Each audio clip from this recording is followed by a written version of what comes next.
What happens when you transmigrate into a fantasy romance novel and try playing hardball with the brooding Duke, only for your bluff to backfire spectacularly? Slide one document across the desk, demand a divorce thinking he'll beg you to stay, and boom, you just played yourself right out of a royal castle. Standing firm in her elegant blue gown, Vendia hands over the formal papers, announcing to her icy husband that she wants a complete divorce today. Her husband isn't just some random noble, he's the head of the powerful Calbermer ducal house. Excitement! And second in line for the crown.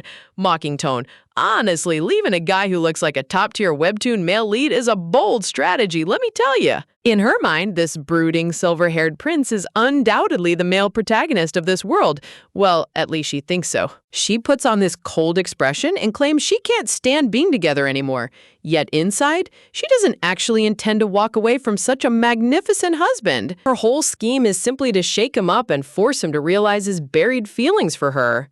She envisions him passionately tearing the contract to shreds or scolding her, confident that every single outcome plays right into her hands. Ha! Oh girl, overconfidence in a romance manhwa is literally asking the author to humble you. The Duke sits silently behind his desk, resting his chin on his black-gloved hand while staring at her without a single emotion on his face. Vendia smugly anticipates his desperate romantic confession, sighing silently pleading for him to throw away his aristocratic pride and hold on to her. Just as she begins smiling, believing her tactic worked, he plainly replies that he agrees to her demand. Her eyes widen in total disbelief as her brain completely short-circuits. Leaning across the desk, she stammers in panic, trying to understand what just went down. Look at her face right now. That is the exact moment when messing around and finding out hits you in high definition. Without an ounce of hesitation, the Duke slips off his wedding ring with his gloved fingers and drops it casually onto the desk. Looking her dead in the eye with a calm composure, he coolly grants the divorce without a single argument. He promises to sign and file the official papers before sunset, while she screams inside that this was definitely not part of the script. A wave of shock crashes over her as she scrambles to understand where her flawless plan crumbled. Her heart races as a terrifying realization begins to take shape in her head. When you try to bait your brooding husband and accidentally speedrun your own exile, you know you messed up big time. She grips her blonde head in sheer panic, realizing she isn't the female lead of a classic regret webtoon after all. Barely 5 weeks after transmigrating into this fantasy world, she managed to get herself completely single. Outside the carriage, the footman announces their departure as she rides away from the grand estate. Resting her chin on her hand, Vendia lets out a long sigh as yellow flowers bloom outside her carriage window. Recalling the past 3 weeks, she remembers how the head butler dragged her right out of the office, followed by express mail delivery that officially annulled their vows overnight. Express delivery for royal divorces? The Duke was literally waiting for any excuse to hit the unsubscribe button on this marriage. She grumbles internally about not receiving a single penny of alimony, calling him a total cheapskate male lead, while wishing she knew which exact novel she transmigrated into. She had been convinced her life followed the classic regret trope where the husband breaks down and begs his wife to stay after hearing the D word. Back then, standing alongside the towering Duke, playful smile, everything seemed like a typical romantic setup. But her assumption backfired completely, leaving her staring at her own foolishness in the reflection. During their brief 2-week marriage, her life had genuinely mirrored every miserable hardship of a tragic romance heroine. Back-to-back poses in manhwas always mean things are about to get real dramatic. Her husband was constantly away at meetings, leaving her to eat alone at a ridiculously massive dining table. Her arrogant in-laws constantly belittled her behind decorative fans, while the mansion servants treated her like air. And to make an already terrible situation even worse, whenever she attempted to talk to her cold husband, he shut her down by claiming her concerns were beneath his interest. Instead of offering her protection, her distant husband refused to answer her questions or defend her position in the household. Seriously, this Duke had the emotional warmth of a frozen freezer.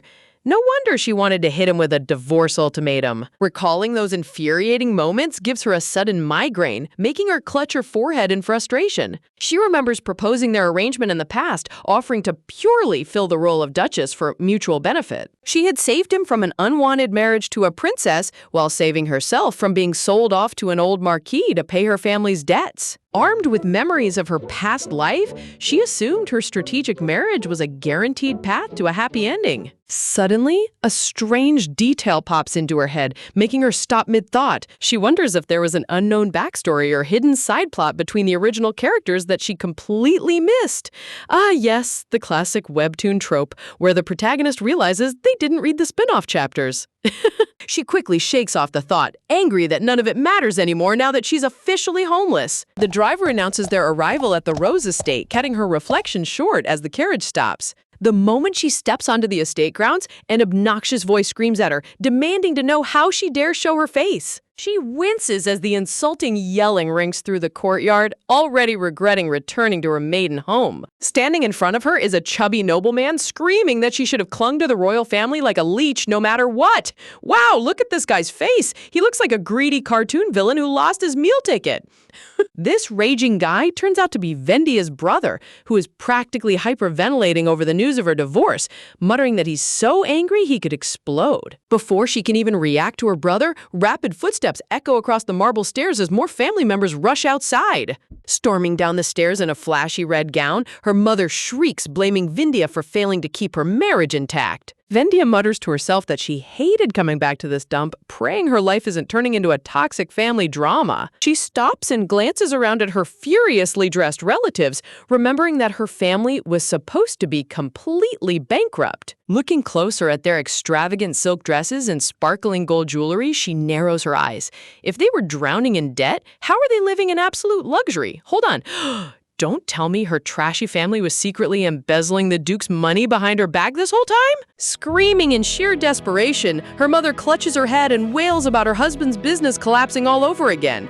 Watching the chaos unfold, Vendia realizes her trashy relatives spent months bleeding her marriage dry just to finance their lavish lifestyle. Seeing her own flesh and blood welcome her back with nothing but bitter resentment makes her blood boil. Seriously, these people didn't even ask if she was okay after a sudden royal divorce. Talk about zero family affection. Memories of the past resurface as she remembers how her greedy relatives originally planned to auction her off to pay their monstrous debts. They had intended to force her into a creepy marriage with this ancient, filthy rich nobleman known as Marquis Saxon. Standing silently amidst the dark shadows, a heavy sense of isolation creeps back into her heart, reminding her how truly alone she is in this novel world. Yet, instead of letting despair break her spirit, Vendia stands tall in her blue gown, refusing to yield to her family's toxic demands.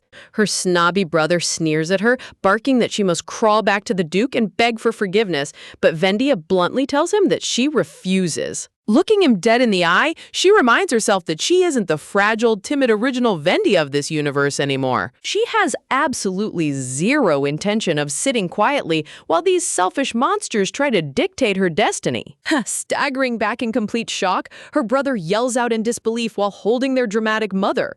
Vendia calmly stands her ground, stating she did nothing wrong, so there is no reason on earth for her to apologize. She really said, "Not my problem, and I am here for it." Suddenly, dark footfalls echo down the grand hallway as her father storms forward, roaring in rage. He berates her for ruining the House of Rose and demands to know what possible use she has left to the family. Raising his arm in a violent rage, he yells that if she cannot win back the Duke, he will personally drag her to Marquis Saxon. Vendia swiftly dodges his hand just before the strike connects. Missing his target completely, her father tumbles flat onto the marble floor while the rest of the family screams in panic. Vendia lets out a quick breath, relieved that her sharp instincts saved her from a nasty hit. Glancing at her miserable relatives, she decides that both her icy ex-husband and her rotten family can go rot in hell. Honestly, who cares about the original novel's regret plot when every single character around you is straight up toxic? She turns around with a sharp smirk, telling her hysterical family that it's high time they get their facts straight. Crossing her arms with ultimate confidence, she proudly declares her complete freedom from both households. Fast forward to late that night, Vendia sneaks through the dark courtyards clad in a heavy cloak, probably holding a pouch stuffed with shiny jewels. She raided their hidden safe and took every single valuable artifact she could get her hands on. Pulling her dark hood low over her eyes, she whispers to herself that finding their hidden stash was a total nightmare, but now she just needs to escape into the night unseen. A comical vein pops on her forehead as she remembers the true motivation behind her midnight heist.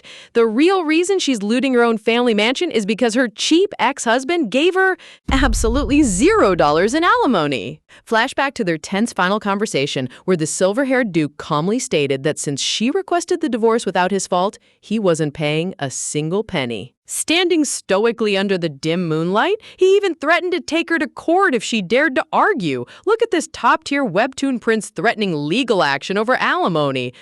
Talk about cold-hearted efficiency. Vendia clutches her cloak in frustration, grumbling over how petty he was despite his endless fortune, leaving her entirely penniless at her maiden home. She knew that without the Duke's financial backing, her greedy family would immediately try and sell her off to that old marquis again. Remembers the insane brawl from yesterday? She swears under her breath that she will never allow herself to be used as a bargaining chip ever again. Reaching the waiting carriage outside, she lets out a long sigh, feeling completely relieved now that all lingering attachments to her past are severed. A brief vision of her handsome ex-husband pops into her mind, telling her to stop playing games, causing chibi Vendia to cry in embarrassment while admitting he was ridiculously attractive. Girl, even while running for her life, she cannot ignore those male lead visuals. Suddenly, an urgent voice shouts out from the dark trees behind her. Running forward while panting heavily, a young brown-haired maid carrying a massive travel bag suddenly begs Vendia to take her along. Vendia's eyes bulge in pure shock as she stammers, asking how on earth the maid managed to figure out her secret escape plan. Panic rising, Vendia lunges forward and clamps her hand firmly over the maid's mouth to shut her up before the guards wake up. The maid desperately muffled out that she excels at cooking and laundry, pleading to be taken along, while Vendia nervously explains that she's dead broke and cannot pay any wages. Clasping her hands together with sparkling eyes, the loyal maid Sasha declares she would far rather trust Vendia than stay with the trashy House of Rose. Sasha complains that the family hasn't even paid her wages for months anyway, leaving Vendia sweating profusely as she realizes her family is basically a sweatshop. Wow, not paying your servants is a brand new level of villainy. Suddenly, Sasha grins mischievously and opens her bag, revealing a glowing mountain of stolen gold coins and royal jewels. Vendia points an accusatory finger in shock, calling her a total thief.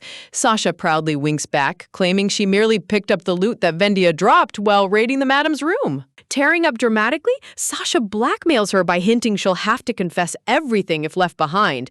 Vendia grinds her teeth in anger, forced to drag this chaotic blackmailer along. Interrupting their hysterical argument, the impatient driver grunts from the front seat, warning them that time is up and asking if they're getting in or not. The heavy wooden wheels begin turning as the carriage speeds away into the dark night. Sitting inside the riding carriage, Vendia crosses her arms in defeat while Sasha beams with pure joy, repeatedly thanking her mistress for saving her. Turning her eyes towards the window, Vendia holds a mysterious silver locket in her hands, reflecting on their ultimate destination. Flashback to her final encounter with the Duke, where he casually tossed the elegant silver locket onto her lap. He coldly informed her that the locket served as her official settlement fee for the entire duration of their short marriage. With those final words, their royal marital bonds were permanently severed. Gazing out at the bright morning sun shining over distant castles, Vendia vows to focus purely on a future where she lives completely free, setting their course for the Southern Limbs fief. Carriage finally rolls to a smooth halt along a rustic wooden fence as the driver announces their arrival. Stepping out in her blue cloak, Vendia stares ahead in total paralysis, while an overly cheerful butler wearing a monocle politely bows to welcome his new master. Her eyes nearly pop out of her head as she gazes upon a crumbling, ancient wooden house covered in thick spider webs and giant wall cracks. She screams internally that this rotting pile of junk is nothing like the grand estate she envisioned. Close-up shots reveal rotting wooden doors, shattered glass windows, and massive spider webs covering every single square inch of the dilapidated property. Look at this place. This isn't a fief estate. It's a haunted house straight out of a horror movie. Vendia completely collapses onto her knees, crying in sheer agony, while Sasha gently pats her back, and the butler smiles obliviously. Chibi Vendia pounds the grass in despair, realizing her cold ex-husband played her like a fool from the very start. Flashback to the night before her divorce, Duke Delos unexpectedly handed Vendia a silver necklace instead of cash alimony, telling her cryptically that this token would serve her far better when the right moment arrived.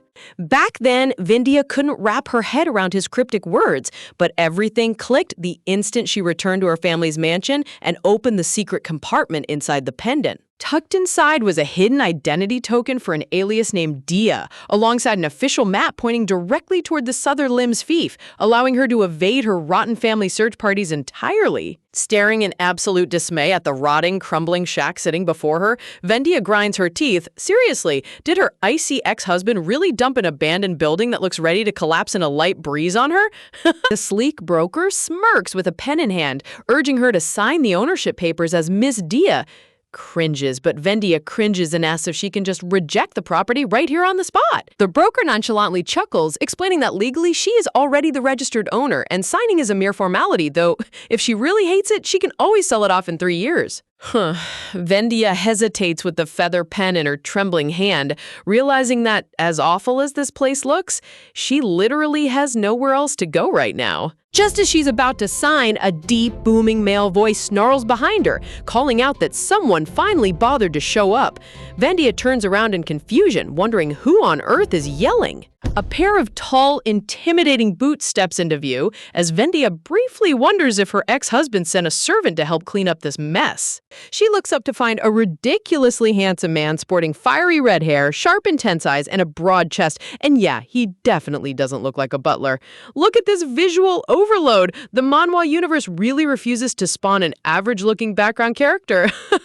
Vendia stares in awe, mentally connecting the dots. Fiery red hair, impeccable timing, top-tier handsome face. Could this guy be the second male lead of the story? Before she can finish her romantic delusion, the fiery redhead snaps in rage, barking at her to shut up and demanding what the scammer is blabbering about. Vendia points a shocked finger at herself in utter disbelief, while behind her, mischievous maid Sasha covers her mouth and giggles uncontrollably at her mistress being called a scammer. Glaring down with furious red eyes, the hot-tempered guy sneers, asking who else could possibly be the scammer in this rundown wasteland besides her. He stomps forward and roars about when she's going to fix the broken fireplace, leaving Vendia sweating nervously over his insanely rude attitude and bizarre demands. Clenching her jaw, Vendia swings around to demand who this rude jerk is, prompting the smug broker to step in and finally introduce him. The broker casually reveals that the red-haired hothead is actually her new tenant who signed a lease via proxy 3 days ago. Vendia screams internally in shock. When did she ever agree to take on tenants? Vendia raises her clenched fists in utter fury, swearing to strangle her ex-husband for dumping both a broken mansion and a nightmare tenant on her, until the broker casually hands over a thick leather pouch. The broker mentions that this pouch contains the tenant's first month of rent, and the moment Vendia glances inside, a blinding golden light radiates right onto her face. Gasp! Is that actual wealth glowing in her hands? Her jaw hits the dirt as she opens the pouch to count the cash, realizing in pure disbelief that there is a staggering 13,000 krang packed inside. Quick math pops into her head. Her entire fortune right now is barely 2,000 krang, which is roughly 600,000 won back in modern currency, and barely pays for 3 meals. Converting 13,000 krang into modern money, Vendia calculates that she's getting over 4 million won a month in rent. Talk about instant cash flow. She's literally getting rich just by standing here. A dark, greedy smirk spreads across her face as she chuckles maniacally. Her cold ex-husband didn't abandon her. He literally handed her a golden goose on a silver platter. A glowing vision of Duke Delos appears in her mind, making Vendia take back every insult. He said no alimony, but he clearly had a magnificent conscience after all. Vendia breaks into wild, hysterical laughter, shouting that if she can just get 2 or 3 more tenants like this guy, she'll be filthy rich. The red-haired tenant backs away in sheer horror, asking if this woman is actually insane. Clenching his fist with a dangerous scowl, the red-haired tenant threatens that if the fireplace isn't fixed by tomorrow, he'll personally construct a coffin for her. But does Vendia care about his death threats? Absolutely not. She gazes at him with starry eyes, thinking he looks as beautiful as the 4 million won she'll be collecting every month. Money really fixes any personality flaw. Narrating over the chaotic cast, Vendia reflects that everything that happened up until today was merely the grand setup for her new life. Tossing aside all standard webtoon tropes, she proudly declares that this story isn't a tragic regret novel about getting back with an ex. She winks with ultimate confidence, proudly announcing that this is a full-blown business empire-building novel with a sweet side order of romance. Meanwhile, news spreads like wildfire across newspapers announcing that the filthy Marquis Saxon has suddenly died, proving Duke Delos was secretly pulling strings behind the scenes all along. Inside a dark, opulent study lit by moonlight, a majestic figure holding the newspaper stands silhouetted against grand double doors. A loyal knight kneels respectfully on one knee in the shadow, reporting directly to Duke Delos. The knight informs him that Vendia passed safely through the limbs checkpoint under her new alias alongside her maid, and the property contract is officially completed. Delos calmly acknowledges the report and dismisses him. As the heavy door shut, Delos stands alone in the dark room, his icy blue eyes fixed silently on the floor as he contemplates his ex-wife's future. Fast forward a few weeks later, Vendia sits in her sunlit garden, reflecting on how her steady rent income has secured her basic survival. Though as an ambitious business owner, she can't stop here. Dressed in a gorgeous green gown, Vendia sips tea and plans a massive renovation project to transform this old estate into a luxury resort that will attract dozens of high-paying guests. She narrows her eyes solemnly while reviewing her ledger, trying to figure out how to stretch her remaining funds for the grand upgrade. Chibi Vendia completely deflates and melts into her chair, crying out in despair that no matter how she cuts the costs, her renovation budget is still way too tight. She groans over the harsh realities of this fantasy universe. She originally assumed that magic would allow her to fix up a massive mansion in the blink of an eye for free. Magical artifacts pop into her thoughts, showing high-tech fantasy devices that keep food fresh indefinitely or boil water instantly without needing a fire. She sighs as Chibi Sasha aggressively cuts fabric with scissors, realizing that even with automated embroidery devices from the Magic Tower, every magical tool still requires manual operation and heavy upkeep. Staring at the massive, dilapidated mansion, Venya's head aches as she calculates that total renovation and labor costs will easily soar past a whopping 100,000 krang. Yet, despite the terrifying financial mountain ahead, Vendia rests her chin on her hand with a subtle, affectionate smile as she looks over at her new staff. Standing nearby under the blooming white flowers is a breathtaking young man with dark, messy hair and dark eyes, wiping sweat from his neck after working in the garden. Vendia waves at him gently while admiring his visuals, admitting to herself that she's thought this ever since his very first job interview. The handsome, dark-haired youth blushes softly and gives her a sweet, gentle smile, causing Chibi Vendia to grin like a total simp in the corner. Girl, you hired a whole K-pop idol as your estate manager. Narrating over his stunning visuals, Vendia notes that Chris, her newly hired mansion manager, possesses an unreal level of beauty rarely found anywhere in this realm. Standing tall in his simple white shirt and fitted trousers, Chris exudes an aura so noble and refined that it completely defies his humble title. Vendia visualizes a grand dark cape behind Chris, convinced that with those visuals, he's definitely either the hidden prince of a fallen kingdom or the sole survivor of a destroyed ducal house. Because, of course, no regular guy working for minimum wage looks like a Grand Duke of the North. Vendia rests her chin on her palm with a sly grin, musing over her new manager's unbelievable looks. She figures he must hide that handsome face behind messy bangs just to keep a low profile working out in the middle of nowhere. Suddenly, a loud, angry shriek shatters the tranquil garden atmosphere. Vendia gasps and leaps straight out of her chair in utter surprise as Sasha's frantic voice echoes across the courtyard. Sasha stomps right up to Chris and points an accusing finger at him, roaring about how he promised not to chop down their precious guardian tree. Vendia blinks in confusion, stepping over as white flowers bloom around her while Sasha dramatically shouts her secret alias. Sasha turns to Vendia for backup, reminding her that they specifically agreed that old tree was the estate's sacred protector and couldn't be touched. Chris shrinks back with a timid blush, pointing nervously at his own chest, as Sasha continues fuming at him for ignoring her rules. With teary eyes and the most pathetic pouting face ever made, Chris whimpers that he only wanted to chop the tree down to cut lumber costs for her mansion. Seriously, look at this puppy dog weaponization. Vendia chuckles nervously to herself, wondering if this guy's intentionally weaponizing his ridiculous visuals, because she literally cannot find the heart to scold him. Crossing her arms with a sweet, comforting smile, Vendia gently reassures him that it's all right, but confirms they'll leave the guardian tree alone and stick to using existing fence materials. Sasha smirks triumphantly while gloating in his face. As Chris slumps away with a dark, gloomy aura floating over his head, Vendia turns to Sasha in confusion and asks why on earth the two of them are constantly at each other's throats. Sasha screams in rage that she hates him because he's totally useless, pointing out how he tried using an axe only to cover his own hands in bloody scratches. She accuses Vendia of hiring him purely for his face, while Vendia frantically shushes her before he hears. Narrating over her footsteps, Vendia admits to herself that Sasha actually has a point, since Chris really doesn't possess any practical skills besides looking like a webtoon cover model. She walks over to him with deep worry in her eyes. She spots his torn, bleeding knuckles and gasps in alarm, asking if he's all right. Chris lowers his head in utter embarrassment, apologizing softly for his pathetic clumsiness. Looking down at his injured hands, Chris stammers out that instead of being a helpful manager, he keeps messing up, stuttering, and causing problems for her. Vendia looks at him with a soft, comforting gaze, quietly whispering that making a simple mistake isn't some kind of unforgivable crime. Looking down at the kneeling youth, Vendia reflects on how his timid, desperate desire to prove himself reminds her of her own struggles before taking on her new identity.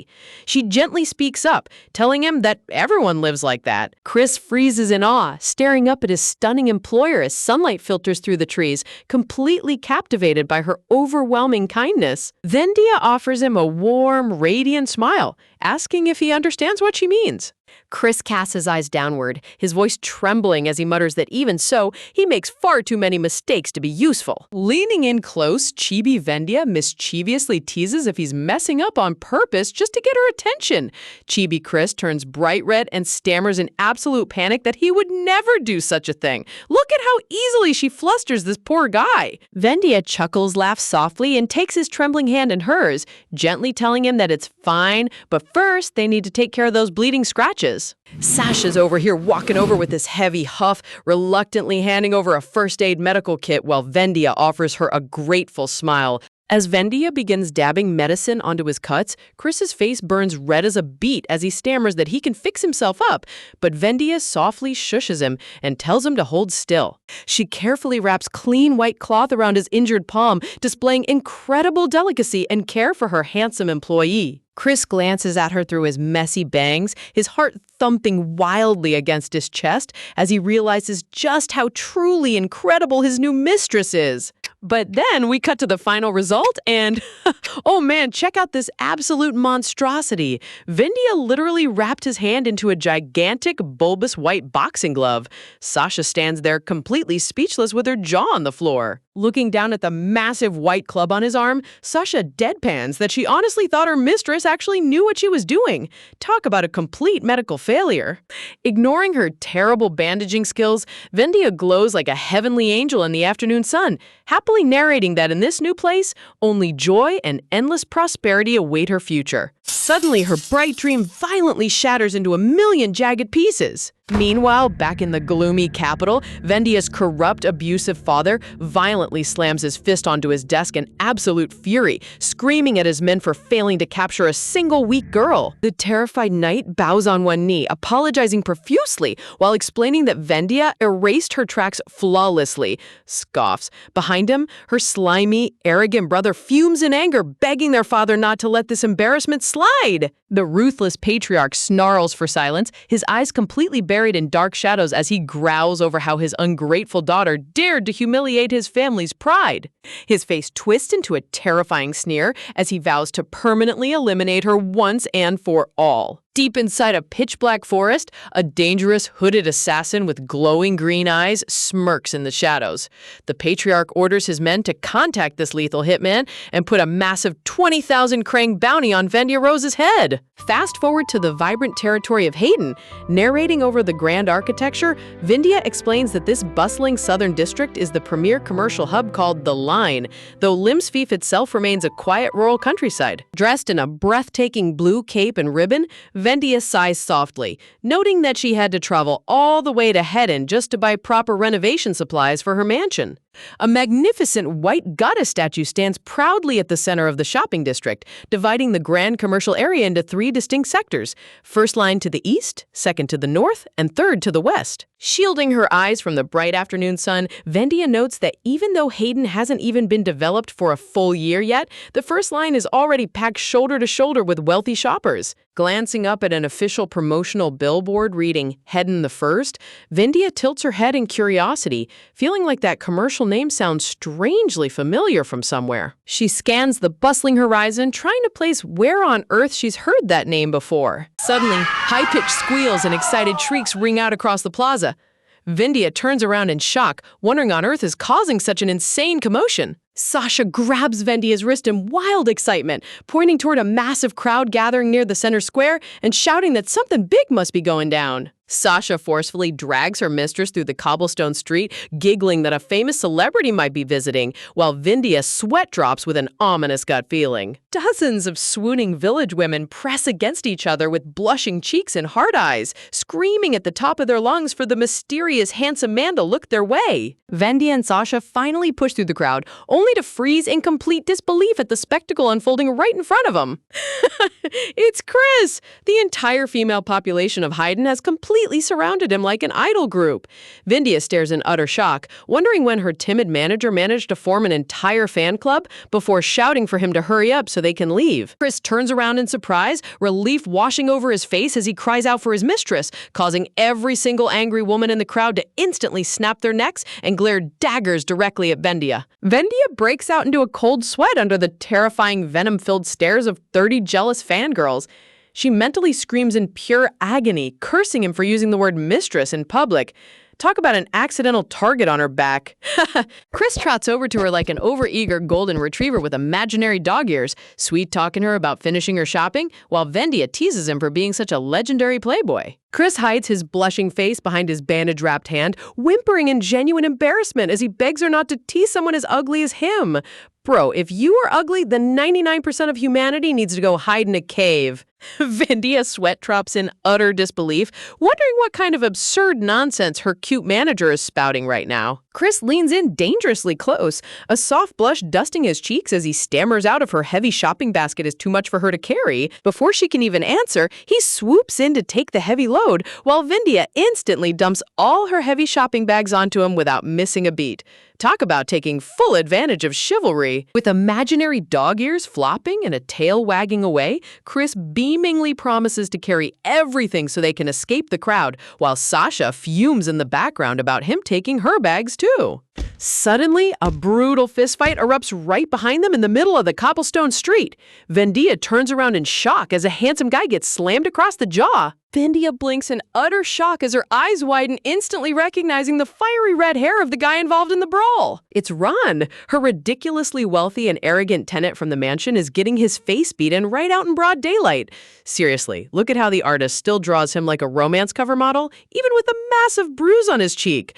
A massive ring of bystanders gathers around the street fight, whispering nervously about how brutal things are getting in broad daylight. Sasha clutches her hands in panic, asking what they should do as Ron keeps taking heavy hits. Vendia ponders in deep confusion, wondering why a lazy loafer like him is picking street fights. Staring at his back, Vendia reflects on how shrouded in dark mystery this guy has been ever since he moved into her estate. She remembers how he would randomly pop out of thin air demanding food, or even ask her to light a blazing fireplace in the dead heat of summer. Covered in mysterious wounds but constantly tossing shiny gold coins around, Vendia originally assumed he was just some spoiled noble brat exiled for bad behavior. As 5 giant thugs swarm Ron all at once, Sasha asks if they should intervene, but Vendia backs away with a sweat drop and nervous chuckle, admitting the fight looks way too terrifying to join. Out of nowhere, Chris steps right beside her, holding her basket with a cold, calm composure as he quietly tells her not to worry. Glancing at the brawl with sharp, analytical eyes, Chris casually points out that even though Ron has taken hits, he's expertly dodging every single vital spot. Vendia stares at Chris in total silence, internally sweating over how a timid puppy dog manager could analyze high-level martial arts combat in a split second. Smirking mischievously with an evil chibi glare, Vendia realizes she's finally caught him slipping on his weak, helpless act. She corners him with a smug grin, accusing him of being a secret high-ranking duke, while Chibi Chris waves his hands in absolute panic, whining that he only knows how to dodge because he got beaten up so much as a kid. Bro's excuse is so fake, it's hilarious. As Chris stammers out more excuses, heavy footsteps echo through the alley as local market guards charge in, roaring for the brawlers to freeze. Seeing the authorities handle the situation, Vendia sighs in relief and decides it's time to head home, while Sasha confirms their carriage has finally arrived. As their carriage rattles down the scenic road, Vendia gazes out the window, quietly hoping her fiery, red-headed tenant doesn't end up behind bars. Later that evening back at the mansion, the heavy oak door creaks open, revealing Ron stepping inside with a bruised cheek. Vendia casually welcomes her tenant back. Lounging gracefully across the plush sofa with a book, Vendia snickers that she's glad he's walking on 2 feet, adding that she even fixed the fireplace he begged for in the sweltering heat. She sweet talks with a cheeky grin, hoping he actually lives long enough to use it, prompting Ron to rub his head in utter irritation and ask if she's mocking him. Vendia innocently twirls her hair and claims she's deeply worried, causing Ron to slam his hand on her armchair and growl at her to shut her mouth. Leaning in with an intimidating glare, Ron growls for her to stop acting like she knows him, while Vendia calmly nods and accepts his aggressive boundary without dropping her smile. Stomping away down the hallway, Ron furiously orders her never to speak to him first again, while Chibi Vendia waves him off with a sarcastic little goodbye. Watching him walk off completely unfazed, Vendia notes that despite his aggressive attitude, his bones seem entirely intact. Gazing at his profile, she laments that the only tragic casualty of that fight was his gorgeous male lead face getting all scruffed up. Priorities, people. Twirling a golden strand of hair, Vendia chuckles to herself that based on his arrogant attitude, nobody would ever guess she's actually the landlord of this mansion. She reflects on Ron, the tenant who has acted like an absolute overlord since day one, admitting the only reason she tolerates his wild behavior is because he pays rent on time. But more importantly, her mansion is currently holding a collection of the most suspicious people imaginable. A dangerous red-eyed secret tenant hiding in the shadows, the timid, hyper-observant manager who can analyze combat moves like a seasoned grandmaster. Vendia admits to herself that she still has no clue which one of these handsome guys is the actual male lead of this world. But glowing like a literal goddess among white flowers, she decides her best strategy is to sit back, play dumb, and enjoy the show. Chibi Vendia pumps her fists in excitement, giggling that she'll eventually figure out what novel she transmigrated into, and besides, Chris is way too cute when he pretends to be a helpless puppy. Her mind briefly flashes back to her ice-cold ex-husband, the silver-haired duke whose piercing blue eyes held zero affection for her. She breathes a sigh of deep relief, celebrating that now that her divorce is finalized, she'll never have to deal with that stoic jerk ever again. Stretching her arms over her head with a soft yawn, Vendia decides that as long as everyone made it back alive today, it's time to get a good night's sleep. The mansion falls completely silent under the peaceful, shimmering moonlight of Hayden. Late that night inside her dimly lit bedroom, Vendia lies sleeping peacefully, completely unaware of a tall shadow looming beside her bed. Standing motionless in the dark moonlight, a shadowy figure gazes down at her sleeping form with an intense, unreadable stare.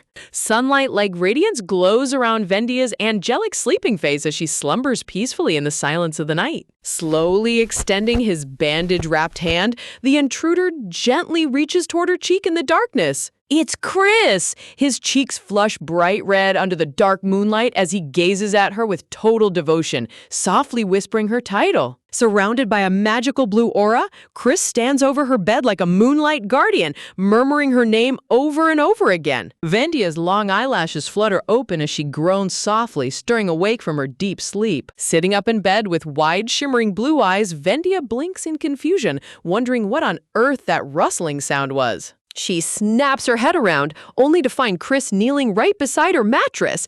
As she gasps in confusion, asking what he's doing here, Chris stammers in total panic that there's an active intruder on the second floor. Hold up. Bro, you are the intruder standing in her bedroom. Talk about a top-tier cover-up. Vendia breaks out in a cold sweat as her brain tries to process Chris's warning, wondering on earth anyone could possibly want to steal from a broke landlady's dilapidated mansion. Suddenly, a massive light bulb flips on inside her head as complex mathematical formulas swirl around her in pure realization. She vividly visualizes a classic romantic manhwa scene, imagining Chris dramatically drawing a sword to protect her while begging his mistress to stay back. Talk about living out an absolute otome game fantasy. Bursting into an excited grin, Vendia smugly assumes Chris woke her up on purpose so she could watch him flex his secret hero skills, calling him a cheeky little kitten as she gets ready to follow him. Running down the dark hallway, timid Chris stammers if they shouldn't just call the local city guards first, but Vendia waves off his concern with total confidence, insisting everything will be totally fine. She convinces herself that since Chris and her shadowy tenant are both prime male lead candidates, this whole intruder break-in must just be a pre-scripted story event designed for character bonding. She internally celebrates, fully convinced that with main character plot armor on their side, absolutely nothing dangerous could possibly happen to her tonight. Throwing the door wide open with a booming burst of confidence, Vendia boldly challenges the intruders to come at her, only to suddenly freeze in her tracks. Her jaw completely drops and her blue eyes widen into massive circles of absolute confusion as the scene before her comes into focus. Staring into the dimly lit hallway, her confident smile instantly shatters into pure panic at the towering figure standing in the dark. It's not a scary monster or a thief, but Ron coolly dusting off his shirt. He glares back at her with glowing red eyes, coldly asking if she actually broke into his hallway. Chris frantically rushes up behind her, whimpering out in total terror as he asks if his mistress is unhurt, while Ron's sharp crimson eyes lock onto them with terrifying intensity. Vendia stands completely frozen in the dark, shivering in terror as she glances between the ominous tension in the room and her silent red-headed tenant. Standing over a pile of unconscious, beaten-up thugs scattered across the bloodied floorboards, Ron mentally facepalms over his mistake, worried his landlady is going to pass out from sheer horror if she sees this brutal mess. Flustered beyond belief, Chris stammers that he's running straight to the guards to report this, prompting Ron to quickly turn around and growl for him to keep his mouth shut. Ron mentally panics over how to explain a pile of knocked-out assassins to his landlady, while Vendia lets out a hollow, deadpan laugh at the chaotic scene. Seriously, bro went from romance hero candidate to crime scene suspect real fast. Dark shadows cast over Vendia's face as she mutters bitterly under her breath, realizing there is zero romantic magic in this terrifying scene, while Ron awkwardly asks if she's all right. A terrifying demonic aura explodes from Vendia's body as she looms over Ron like an angry final boss, ready to exact pure vengeance. She snaps completely, screaming right into his face about how absurd the situation is and demanding to know how he plans to take responsibility. Trembling with rage, she points dramatically at a tiny crack formed on her wall. Chibi-Ron's sweat drops in total disbelief, flabbergasted that she isn't traumatized by the bodies, but furious over a microscopic scuff mark on the drywall. You gotta respect a landlord whose only priority is property value. Vendia cries tears of utter devastation, wailing about how she skipped meals just to fix up this mansion bit by bit, while Ron nervously tries to argue that she's making way too much noise over a single wall. Her eyes ignite with fiery fury as she roars back, asking if he has any idea how insanely expensive custom masonry work costs. She fumes in pure anger, muttering about how she tolerated his arrogant attitude because he was a paying tenant, but breaking her precious walls crosses every line imaginable. She vows to make him pay back every single copper coin down to the last cent for damaging her property. Dramatic tears stream down her face as Vendia collapses onto the hard floorboards, weeping in agony that all her hard-earned savings will get swallowed up by repair costs. Ron scratches his neck in utter bewilderment as Vendia continues her melodramatic breakdown, weeping on the ground about going completely bankrupt and starving to death. Looking up at him with pitiful, tear-filled eyes, Vendia dramatically begs her tenant for one final deathbed wish, demanding to be buried right in the front yard when she starves. She groans in tragic sorrow, weeping that since she gave her entire soul to this estate, she and the mansion are one. Ron snaps in hilarious frustration, shouting for her to stop acting like a dying martyr. Unable to take her theatrical guilt-tripping for another second, Ron roars at the top of his lungs that he'll pay for the entire repair bill himself. Ron barks that he'll fix the wall personally, asking if she's finally satisfied, while Vendia secretly sneaks a victory smirk from the floor. Talk about an absolute masterclass in emotional manipulation! Instantly springing back onto her feet with a radiant, angelic glow, Vendia marvels with gasping enthusiasm over how he heroically took down all those intruders all by himself. She clasps her hands together in dramatic concern, sweet-talking him about whether he's hurt, while Ron glares at her deadpan, calling out how fake her concern is since she's only asking now. Fluttering her golden hair with a goddess-like posture, Vendia casually flips the script, asking with a sly grin if she should have asked him sooner. Ron stares at her in dead silence, completely speechless at her sheer audacity and shameless change in personality. Rubbing the back of his neck with a deep sigh, Ron grunts for her not to bother, while Vendia smoothly agrees that it's much better when nobody pokes into each other's private business. Ron snaps back with an annoyed eyebrow raise, asking who said he was curious about her business in the first place, prompting Vendia to narrow her eyes playfully. Veiled in cool shadows, Vendia tilts her head with a sharp, calculating glint in her eyes, slyly asking if he'd prefer her to report these knocked-out intruders. Whispers dramatically, to the authorities, after all. Ron's intense red eyes flicker with a dangerous, razor-sharp edge as he absorbs her subtle blackmail. So now, this becomes personal. Switching back to her dazzling, innocent smile in a split second, Vendia reassures him with sweet charm that she's obviously on his side rather than the invaders.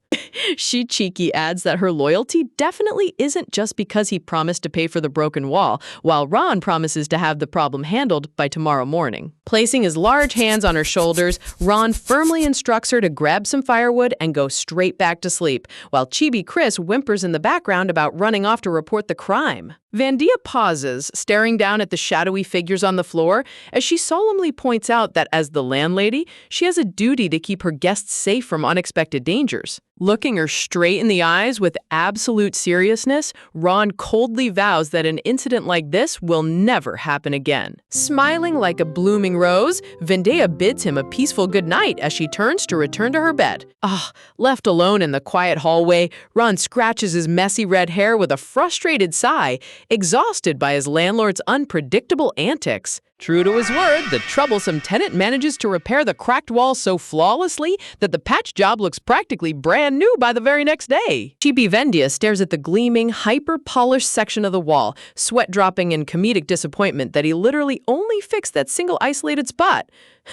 Hey, at least Bro kept his exact promise. Dressed in an elegant green gown, Vendia rests her head in her hand, mentally groaning in defeat over her tenant's ridiculous pettiness. Ron leans over her shoulder with a blunt expression, offering her breakfast while making a side jab about her eating 3 meals a day like a tiny squirrel, while Vendia tells him to worry about his own appetite. As the heavy wooden door slams shut behind him with a loud bang, Chibi Vendia pouts sideways, muttering under her breath about his terrible attitude. Ever since that chaotic midnight break-in, Ron completely stopped avoiding Vendia like the plague. With his rent paid promptly every single month, the dilapidated mansion is slowly transformed back to its original grandeur, board by board. Peaceful days roll on smoothly until one bright morning when Vendia unfolds the local newspaper and instantly freezes in utter horror. Right on the front page, a massive headshot of her ex-husband, Duke Denros Calvermer, stares right back at her with the bold headline announcing his official intervention in the Empire Shadow issue. Vendia clutches her head in sheer frustration, screaming internally why she has to stare at her ex-husband's stupidly handsome face first thing in the morning.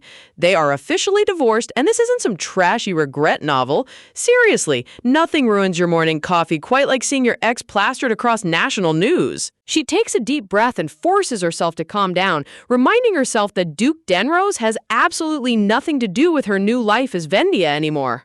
Yet, sitting in this vast estate, she can't help but let her mind wander back to him every once in a while. Resting her chin on her hand, she remembers how she initially viewed him as nothing more than a cold, spiteful male lead straight out of a romance webtoon. But setting pride aside, Vendia admits to herself that she never could have escaped her abusive, garbage family without the insanely expensive gemstone necklace he once gave her. She gazes at his portrait with complex emotions, wondering what his true motives were when he handed ownership of this mansion over to her. Her deep train of thought is suddenly shattered as her energetic servants burst through the doorway, screaming at the top of their lungs. Her maid and Chibi Chris get into a hilarious shouting match over tonight's dinner menu, one aggressively pushing for pumpkin soup and roasted chicken, while the other insists fried chicken is superior. Vendia lets out a warm, affectionate smile while watching them bicker, genuinely grateful to have such a lively, heartwarming home. Honestly, arguing for fried chicken over pumpkin soup is the easiest debate in human history. Looking out over her sunlit estate, she vows to bury her past memories forever, cut ties with her toxic family, and build an even happier life here. Minutes later, her loyal servants present her with a towering plate of freshly baked cookies and tea, beaming with pure adoration. Meanwhile, far away inside the magnificent Zentime Imperial Palace, whispering high-stakes political tension fills the throne room as advisors urge the sovereign to take immediate action against the shadow phenomenon. The emperor sits at the head of a massive conference table, dramatic whisper, warning his nobles that even if this bark corruption is limited to a few provinces, further delay will ignite unstoppable rebellion among local lords. Terrifying visuals depict the shadow phenomenon, a creeping mass of pitch-black liquid-solid lumps that consumed the Earth 2 years ago, leaving behind permanent, lightless void. That absolute blackness that smothers all life in its path is precisely how the ominous calamity earned its feared name. Golden imperial eyes gleam with sharp authority as the Emperor of Zentime glares down his court, coldly questioning if a single noble present has the spine to step forward and lead the expedition. Duke Denros Calvamer glides forward without a sliver of hesitation, declaring that House Calvamer will officially head the dangerous field investigation. A sly, amused smirk playing across his lips, the Emperor looks down at the daring young Duke, chuckles, clearly intrigued by his swift volunteer work. Whispers ripple through the surrounding aristocrats like wildfire, with jealous lords scoffing that Denros is merely performing a desperate publicity stunt to regain imperial favor. Man, classic noble politics. Do anything heroic, and the peanut gallery immediately accuses you of brown-nosing the crown.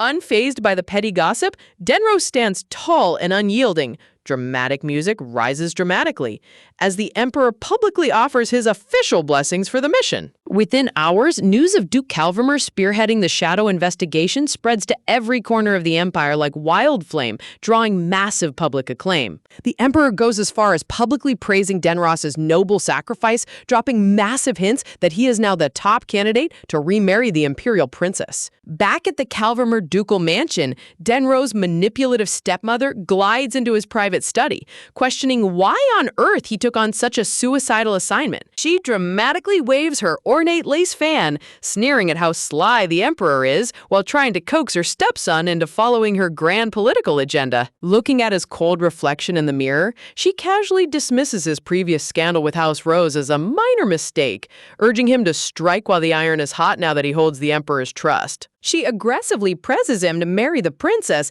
and elevate their family's standing to the absolute apex, chuckles, calling him her son with fake affection. Denros turns around with eyes so icy they could freeze magma, ordering her to stop acting like his biological mother and to quit playing the role of Duchess. His stepmother recoils in shock behind her fan, her face twisting in pure bitterness as Denros coldly tells her to start worrying about her own miserable future instead. Ouch! Talk about an absolute burn. He shut down that gold-digging stepmother faster than a pop-up ad. Resting his hand on the pommel of his sword, Denros issues a terrifyingly quiet ultimatum. He coldly vows that by the time he returns from the front lines, the former Duke and Duchess had better be completely evicted from his estate forever. Meanwhile, back at Vendia's peaceful mansion, quite a bit of time passes before a brand new tenant finally arrives at the front gate. A mysterious girl named Cecilia stands in the garden, a pale commoner dressed in dark Gothic attire with long purple-black hair and an intensely eerie aura. Seeing her heavy suitcase, Vendia kindly steps forward to carry it to the third floor. but Cecilia sharply swats her hand away, coldly stating she can handle it herself. Vendia recoils slightly in surprise, her blue eyes widening as she realizes Cecilia's fingertips felt as freezing as pure ice. Realizing she might have pushed too hard, Vendia awkwardly waves her hands, softly apologizing for overstepping her boundaries. Without missing a beat, Cecilia turns her back on her landlady, throwing out a blunt demand for Vendia to mind her own business. Vendia watches her drag the heavy luggage into the estate, unable to shake off a rising sense of worry over how unnaturally thin and sickly pale the girl looks. As Cecilia slips into her room and shuts the door, Vendia ponders whether her new tenant is hiding a severe secret illness. Her maid and Chris rush over in an absolute outrage over Cecilia's disrespectful behavior, but Vendia chuckles gently, reminding them that unwanted overprotectiveness is just an annoying chore for someone in pain. Look at Vendia being the ultimate empathetic landlady. Most landlords would just double the security deposit. Suddenly, heavy leather boots crunch against the gravel path outside, signaling unannounced visitors approaching the estate. Vendia and her staff turn around in total confusion, wondering who on earth could be dropping by when no other tenants were scheduled. Standing in the garden are two intimidating men, a tall, red-haired imperial officer in full military dress, alongside an arrogant nobleman in an embroidered vest. Vendia's eyes locked onto the glowing golden eagle crest pinned to the officer's chest, instantly recognizing it as the official seal of Imperial investigators. Cold sweat breaks out down her neck as her mind spirals into absolute panic, wondering if they are here to arrest Ron for his pile of dead assassins, or if her abusive noble family tracked her down. Clenching her fists until her knuckles turn white, her heart drops into her stomach with dread that her true identity as Princess Dia has finally been exposed. Before she can utter a single word, the arrogant nobleman steps forward and screams right into her face, demanding how a filthy, low-class servant dare stand before Lord Hedon without bowing down in respect. Vendia narrows her eyes as the insult registers, realizing he mistook her humble landlady apron for servant rags, though the name Hedon sparks an instant memory inside her mind. Man, he really picked the absolute worst servant in the entire kingdom to trash talk. Standing at the wooden garden gate, Baldini Hedon sneers down his nose, refusing to address Vendia directly.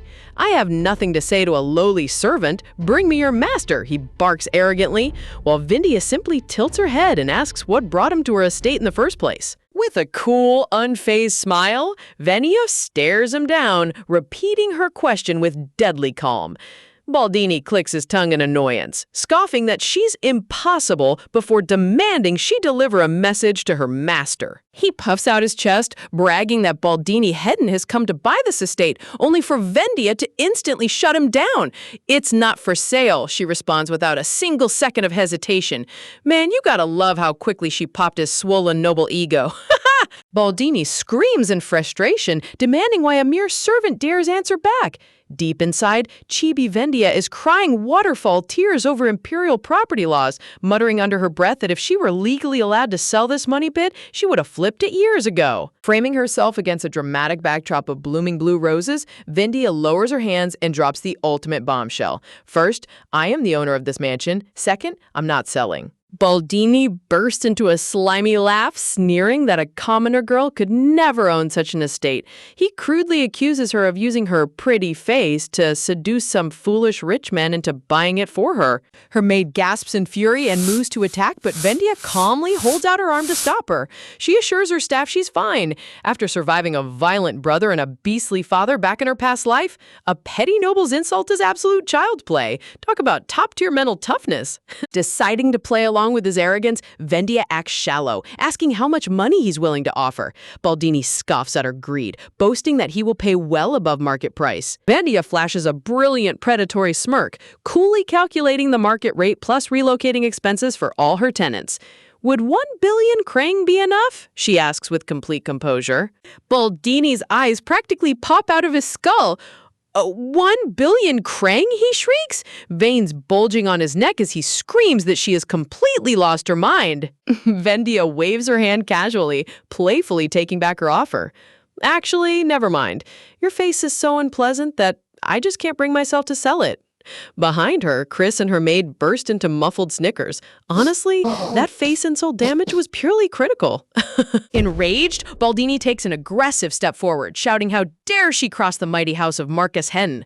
But before he can cross the threshold, Vendia orders him to stop right there. The red-haired Imperial investigator next to him freezes in shock as Vendia issues a chilling warning. She glares past the nobleman, warning that if he takes even one step onto her land, the investigator knows exactly what Imperial penalties await him. Her glowing blue eyes burn with fierce determination, completely terrifying the arrogant noble in his tracks. As they retreat, the name Hayden sparks a vivid memory inside Vendia's mind. She recalls how in this empire, a woman's assets strictly belong to her family, treating women like mere family property. Yet, against all stacked odds, one legendary woman managed to break the system and become the only female Marquis in history. Her name was Marquis Elston Hedena, brilliant, elegant woman currently constructing the Line, a massive commercial district destined to become the heart of the South. Vendia remembers attending high society tea parties where Marquis Hedden passionately presented her grand southern development plans to the empire's elite. But the snobbish noblewomen only whispered behind their lace fans, mocking who on earth would ever visit a commercial district in such a backwater region. Denros's manipulative stepmother arrogantly tossed her head back, declaring that the Line wasn't worth a single penny of investment from the Calvermer ducal house. Another noblewoman smirked, snidely remarking that since the South is famous for livestock, no wonder she smelled something foul in the room. Marquis Hedden endured the insult gracefully, quietly inviting them to drink tea instead. She pulled out an exquisite wooden jewelry box, presenting trending rose brooches from the capital as polite gifts for the high society ladies. The superficial nobles squealed with fake excitement, gushing over how beautiful the brooches were, while praising Lady Calvermer's wealth. Standing in the grand hallway, young Duchess Dia watched in silence as Marquis Hedden bent down to pick up dropped papers after the party ended. Despite being publicly humiliated and shunned by the entire aristocracy, the Marchioness maintained a posture more dignified than anyone else in that palace. Dia couldn't stop thinking about her strength. Gathering her courage, young Dia ran down the marble corridor calling out for Marchioness Hedden to wait. Dia caught up to her in the quiet hallway, holding out a luxurious gift box while claiming the Marchioness had accidentally left it behind. Marquis Hedden turned around in surprise, gently pointing out that she hadn't left anything, asking what the young Duchess was holding. Dia held out a stunning royal blue jewel box, but as Marquis Hedden looked down, her eyes widened upon seeing Dia's delicate fingers covered in severe cuts and dark bruises. Young Dia winced inwardly, realizing instantly that the sharp Marchioness had caught onto her secret abuse right away. Dia remembered that the only time Marquis Hedden ever wore a genuine warm smile was when people mentioned her beloved children. Knowing how deeply the Marchioness cherished her family, Dia hadn't wanted her to return home feeling disrespect and humiliation from the ducal party. So selecting from the sparse wedding gifts Denros had given her, Dia searched for the most beautiful item that matched the style of the Marchioness's daughter. Gently cupping Dia's injured hands, Marquis Hedden warned her with deep concern that she'd be punished again if Denros found out she helped her. Dia looked down at her bruised knuckles, softly muttering that Denros was always cruel like this. In that heavy moment, she realized Marchioness Hedden knew the terrible truth of her abusive marriage. Forcing a bright, reassuring smile, Dia offered the blue jewel box, pleading with her to accept it as a sincere token for her daughter. Overwhelmed by the young girl's pure kindness amidst her own suffering, Marquis Hedden gazed at Dia with profound warmth. Soft light filled the Marchioness's amber eyes, moved beyond words by Dia's compassionate soul. Dropping into a formal curtsy, Marquis Hedden accepted the gift with heartfelt gratitude, swearing that if Duchess Calvermer ever needed help in the future, House Hedden would stand by her anytime. Present day, years have passed since that emotional day, and Vendia now stands outside the grand estate of House Hedden to pay the Marchioness a direct visit. Sitting inside the elegant drawing room, Vendia politely explains that since she received no response regarding the damage estimate for the fence destroyed by her eldest son Valdini, chuckles, she came in person. Though internally, Chibi Vendia sweat drops hard, realizing she never expected the dignified Marchioness to raise such an absolute trashy son. Marquis Hedden bows her head in sincere embarrassment, admitting her son's atrocious behavior and promising to force him to apologize and pay full compensation immediately. Vendia smiles sweetly, but inside her head, she can't help but scream over how on earth a magnificent woman like this produced a total clown like Baldini. Looking closely at Vendia's face, Marquis Hayden's eyes soften with deep relief. "You look so much better than when I last saw you. I'm truly glad," she whispers warmly. Noticing the Marchioness glance at her hands, Vendia feels a surge of emotion, realizing the Marchioness remembered her past pain all these years.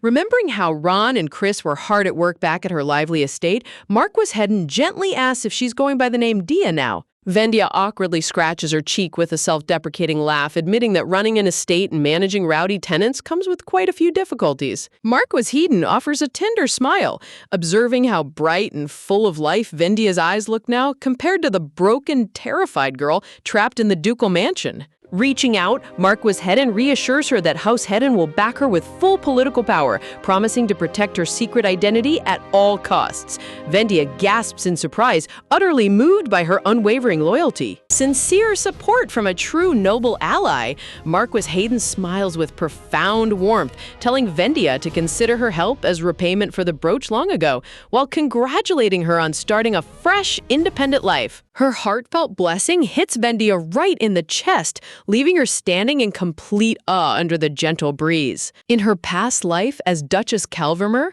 nobody ever offered her genuine encouragement.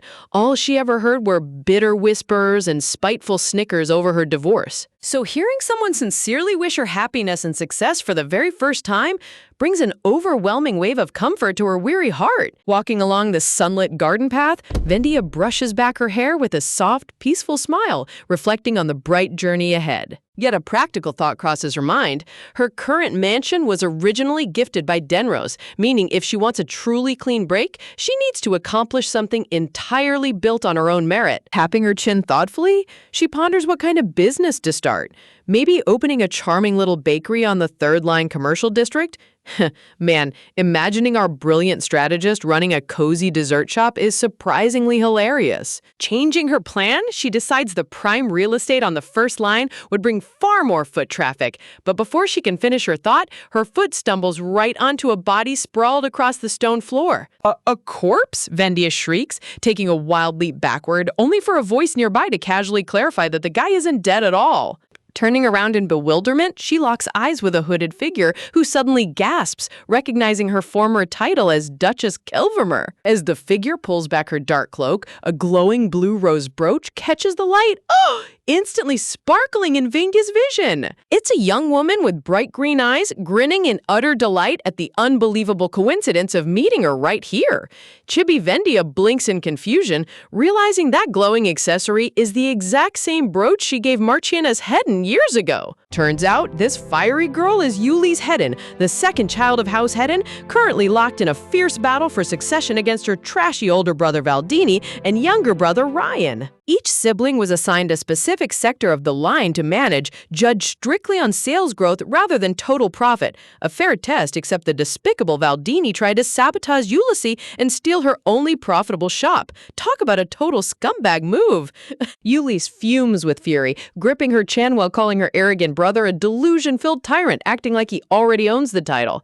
Meanwhile, Chippy Vendia sweat drops hard, realizing she somehow landed right in the middle of family drama. Being assigned the second sector, the most neglected and run-down part of the commercial district, Ulysses had to fight uphill from day one. The only decent shop in her area was a popular coconut dessert stall, but when she caught the manager secretly conspiring with Valdini behind her back, she gave him a small electric shock to knock him unconscious.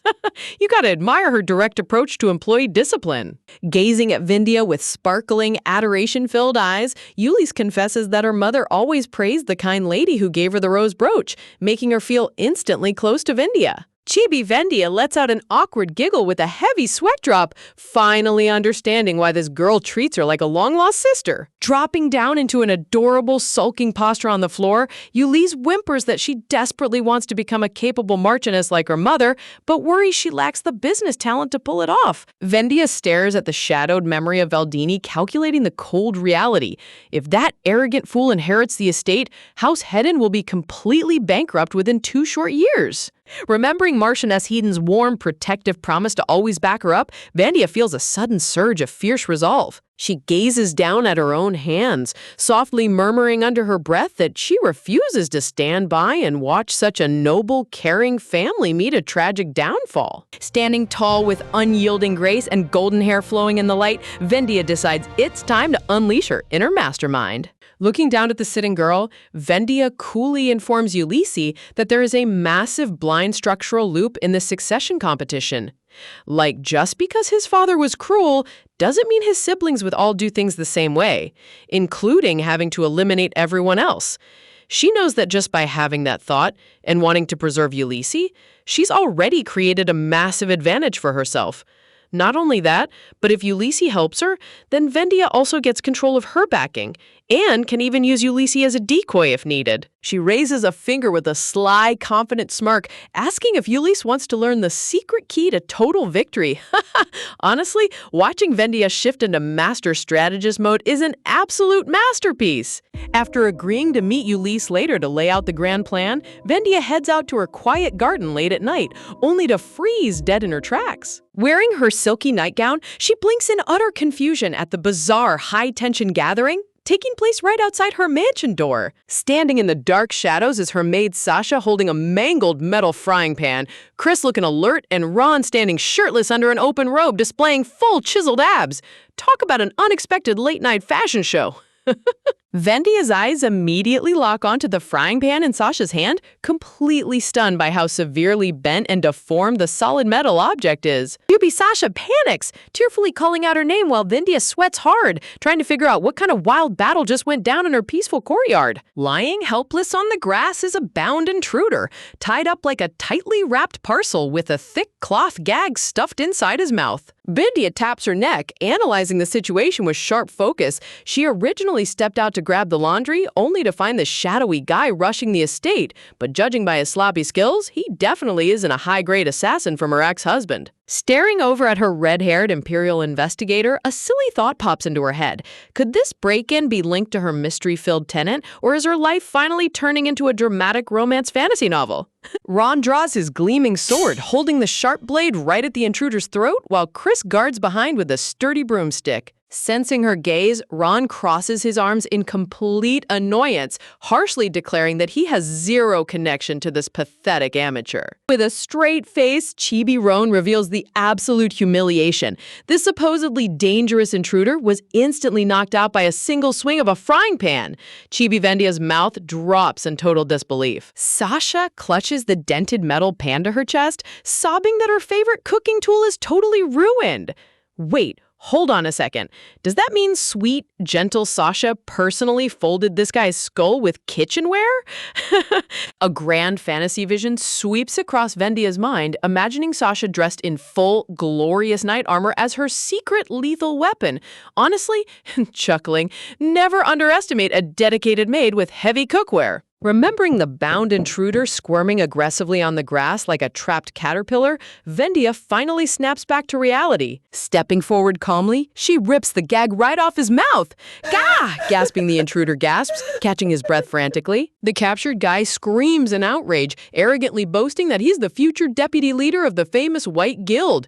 Vendia simply tilts her head, chuckling internally at how easily this idiot spills his whole life story without even being tortured. Looking down with ice-cold blue eyes, Vendia demands to know who hired him, but the bound operative stubbornly turns his head, refusing to name his contractor. Yet, he immediately spoils the answer anyway, muttering that it's rare for wealthy parents to put a bounty on their own daughter. Vendia instantly connects the dots. The scumbag Count Rose and his family are hunting her down. Dark realization dawns over Vendia. Even with Marquis Saxon dead, her greedy birth family refuses to let her go, planning to capture her and sell her off into another transactional marriage. Feeling the heavy tension, young Chris gazes up at her with soft, comforting eyes while holding his trusty broomstick close. Seeing his cute, dog-like aura sparkling with loyalty instantly lifts Vendia's mood, easing the bitter weight in her chest. Ron breaks the silence with a stern voice, advising her to hand the trespasser directly over to the Imperial Guards for official punishment. Vendia sighs inwardly. She would love to file formal charges, but doing so would force her to reveal her true identity on Imperial documents. exposing her location to the entire empire. Looking back at the dark garden, she knows that if she simply sets him free, her persistent evil family will send an army of bounty hunters straight to her doorstep. Staring down at the squirming assassin tied up on the lawn, Rendia's mind races through every strategic option. Killing him right here would only leave a messy body to dispose of, but letting him go unpunished is simply out of the question. A sharp, dangerous glint flashes across her eyes as she looks back toward Ron and Chris. She coolly decides to test this fool's luck. Whether he survives the consequences of his actions or perishes in the process, they will simply sit back and watch the show unfold. Vendia places a slender finger over her lips, offering him a breathtakingly sweet, glowing smile that sends cold chills straight down his spine. "Try to stay alive until we meet again, okay?" she purrs, leaving the captured intruder completely terrified. Early the next morning, the sun shines brightly over Vendia's quiet mansion while her mind stays focused on the unexpected situation. Inside, she gathers her thoughts about the captured assassin before stepping into the guest room. Ulysses sits comfortably in the lounge, tilting her head with bright green eyes wide open. Seeing Vendia enter, she pops a finger up to her mouth with a cheerful smirk, eager to hear the latest updates. Sitting across from her on the velvet sofa, Vendia looks over in utter surprise as Ulysses eagerly announces that she happens to have the absolute perfect item to deal with rogue trespassers. Recalling the chaotic events from earlier that morning, Vendia remembers inviting Ulysses over to discuss her succession plan, only for Peter's furious muffled thumping to echo loudly down the hallway. Having explained the break-in, Vendia was stunned when Ulysses immediately offered a bizarrely dark solution. Vendia lifts a thick black leather choker adorned with heavy silver rings, staring at the strange magic artifact in utter awe. Honestly, who knew cute little Ulysses was walking around carrying subduing gear in her purse? Ulysses proudly hands over the device, calling Vendia Uni with total affectionate respect, while Vendia carefully inspects the enchanted leather surface, recognizing the subtle pulse of ancient magic. A glowing purple spell circle expands across the room, wrapping the collar in spectral chains. Ulysses explains that if the wearer ever dares to cross a set perimeter, a fiery curse instantly triggers to immolate them on the spot, and only one master key can unlock it. Vendia nods in deep agreement. Keeping a dangerous operative constrained nearby under total leash control is far safer than letting him run free. Yet she can't help asking where on earth the young noble lady managed to snag such a sinister magic tool. Ulysses casually giggles, admitting that her trashy brother Valdini originally bought it, so she simply stole it from his stash before he could use it for something creepy. Chibi Vendia sweat drops hard, completely agreeing that stealing from Valdini is basically a public service. Staring at the collar, Vendia ponders in mild shock. She had no idea the Grand Magic Tower was out here manufacturing black market collar devices for high nobility. Waving a cheerful goodbye as she leaves the hallway, Yuli skips out, while Chibi Vendia chuckles silently, remembering how most Magic Tower inventions in the capital were just glorified household appliances. Looking toward the garden window, Vendia feels genuine gratitude toward Ulysses. It really would have been a tragic waste to throw away a skilled guild operator, especially when he walked right into her hands. Young Chris stands nearby, surrounded by soft flower petals, offering her a sweet, innocent smile that radiates pure golden retriever energy. Vendia warmly thanks him for his watchful protection, melting the heart of her loyal investigator. Meanwhile, inside the holding cell, Peter thrashes violently against his ropes, letting out furious, muffled screams through his gag. Vendia walks in alongside Chris, shaking her head at how absurdly loud this guy is, even when thoroughly gagged. Vendia's ice blue eyes narrow with lethal intellect as she mentally reviews every piece of intelligence gathered overnight regarding her noisy prisoner. Her sharp mind recalls the legendary reputation of the famous White Guild, a notorious network of elite operatives. And this arrogant guy right here is named Peter, an overly cocky mercenary who loves bragging about his fake status. "Hey, Peter," Vendia greets coolly, causing the tied-up rogue to flinch back in utter shock. "How do you know my name?" he stammers behind his gag, his eyes bugging out in complete disbelief. Leaning forward with a confident smirk, Vendia reminds him of his proud boast about becoming the deputy leader of the White Guild, only to shatter his dreams by revealing that his guild leader officially fired him this morning. Talk about absolute emotional damage. Before Peter can even process his instant unemployment, Vendia swiftly reaches out and snaps the heavy magic collar right around his neck. He lets out a panicked gasp as the spell seals tight. Bathed in a radiant golden aura, Vendia leans down right into his face, announcing with divine authority that starting today, he is officially changing careers to work exclusively for her. Grabbing him by the collar with unyielding strength, she smirks down at his blushing, shell-shocked face, declaring him her newest subordinate.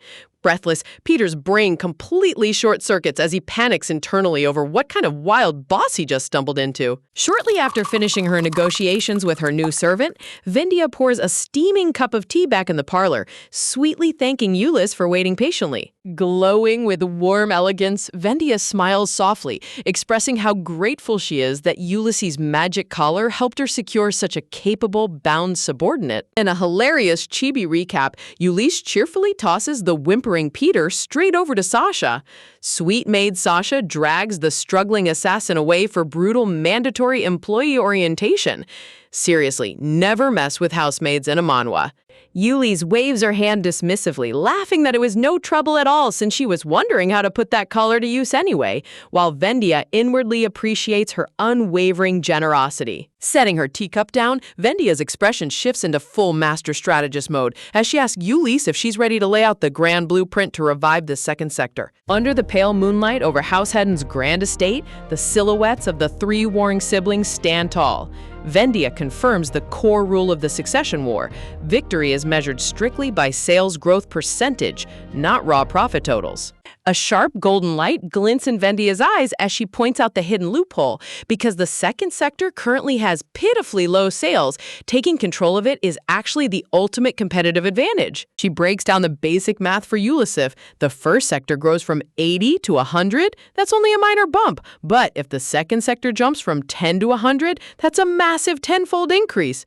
Ulysses tilts her head, wondering if a single coconut dessert shop can really pull off such crazy numbers. Vendia smiles brilliantly, offering her genius consulting services on one simple condition.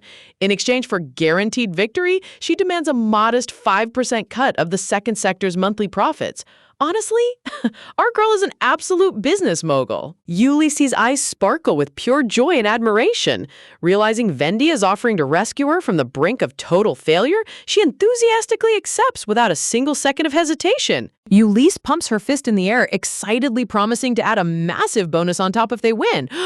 Chibi Vendia blinks in shock at how ridiculously generous this young Marquioness candidate really is. Vendia's mouth curves into a sly, satisfied smile. With that kind of heavy payout, she can easily cover all renovation costs for her mansion and secure total financial freedom for her new life. Narration boxes reveal a crucial world lore secret. Coconuts are an extremely rare luxury delicacy in this empire, harvested exclusively on the private tropical islands owned by Marquis Rosens. Look at that handsome tan Marquis relaxing on the beach like a total tropical king. Because supply is strictly controlled by a single territory, monopolizing the coconut trade is unbelievably easy.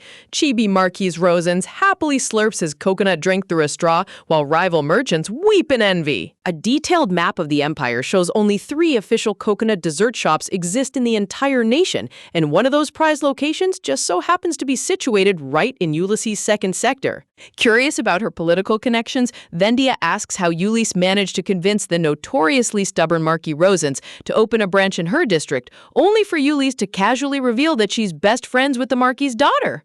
Ulysses explains that when her friend heard about her succession struggle, she personally convinced her father to approve the shop placement as repayment for a favor Ulysses granted her years ago. Ulysses smugly flips her hair, boasting about her past good deed, while Vendia chuckles internally, realizing that scumbag brother Valdini was wasting his time trying to steal the shop when the Marquis only ever intended to partner with Ulysses. Vendia nods in complete comprehension, connecting every piece of the commercial puzzle together in her brilliant tactical mind. Raising a dainty-gloved finger with a mysterious, charming smile, Vendia prepares to reveal her master plan to completely dominate the market. Chibi Ulysses tilts her head in utter confusion, cute question marks floating around her head as Vendia drops a mind-blowing phrase, monopoly of monopolies. In the heart of the bustling second-line district, a waiter proudly carries a tray of golden, freshly baked coconut tarts sizzling with irresistible tropical aroma. Vendia's strategy kicks into high gear. She immediately uses the legendary coconut desserts as a high-end luxury draw to aggressively market and transform the entire second-line commercial district. On the cobblestone street, a smartly dressed maid presents the shimmering coconut tarts to passing noble ladies. "Is this a new dessert?" one noble woman gasps, while the maid proudly explains that these healthy, organic treats are made from trend-setting capital coconuts. The maid offers a free taste of the sweet white coconut flesh, leaving the noble ladies gasping in pure culinary delight. Watching Vendia use master-level guerrilla marketing to elevate a rundown district is pure genius. Taking a delicate bite of the freshly baked pastry, the noble lady opens her mouth with pure anticipation as the golden crust glimmers under the streetlights. With an insanely loud, crispy crunch, she bites down, sending glowing light sparkles radiating across the entire cobblestone plaza. Passing nobles immediately freeze in their tracks, turning around in absolute shock. The brown-haired lady nervously squeezes her hands together, holding her breath as she asks how it tastes. Covering her cheeks in utter culinary ecstasy, the noble girl gasps that it's rich, perfectly sweet, and undeniably crunchy. In a hilarious chibi visual, the blonde lady literally sprouts halo wings and floats up to dessert heaven, leaving her friend gaping in utter bewilderment. Honestly, manhwa visual metaphors for delicious food never fail to deliver. Stepping out front, a charming freckled shop clerk holds up a freshly cracked green coconut with a dashing smile, excitedly loudly announcing that they'll gladly open every coconut for customers right on the spot. Hearing about this top-tier VIP service, chibi onlookers gasp with starry eyes, mind blown that someone would handle all the messy cracking work for them. Narration boxes confirm Vendia specifically designed these convenient perks to pamper high society customers. Pitching the ultimate luxury deal, the energetic clerk presents a wooden crate packed with bottled drinks, crunchy chips, and whole coconuts, offering complete gift sets for just 20 kring. Walking down the street, an elegant noblewoman grabs her stoic partner's arm, admiring the beautiful presentation and begging him to take a closer look. Standing right outside the shop surrounded by tropical flowers, a sweet maid holds up a tray of piping hot tarts, sweetly reminding everyone that official sales launch next week exclusively right next door to the Second Line's Coconut Hub. Looking down at the bustling commercial district, massive crowds gather under striped sun umbrellas. Vendia's clever marketing creates an exclusive halo effect, forcing high society shoppers to flock directly into the second sector. Back at House Hayden's grand estate, a servant's panicked voice echoes through the sunlit hallways. Narration notes reveal that Vendia's plan to draw noble attention toward the second sector was a roaring success. Sprints into the room, Chris excitedly reports that the waiting list for the coconut shop has already grown out of control. It isn't just trending as a health fad among nobles, the entire elite crowd is going wild for it. Leaning back on her sofa with a sly smirk, Vendia chuckles satisfied, knowing that the surrounding businesses in the second line are enjoying massive spillover popularity as well. A narration box explains Vendia's meticulous groundwork. She personally spent weeks training nearby shop owners on food quality and customer service to guarantee perfection across the whole district. In a hilarious chibi flashback, Vendia aggressively shakes two local bakers by the shoulders, sternly warning them to prepare their dough because massive tidal waves of hungry customers are incoming.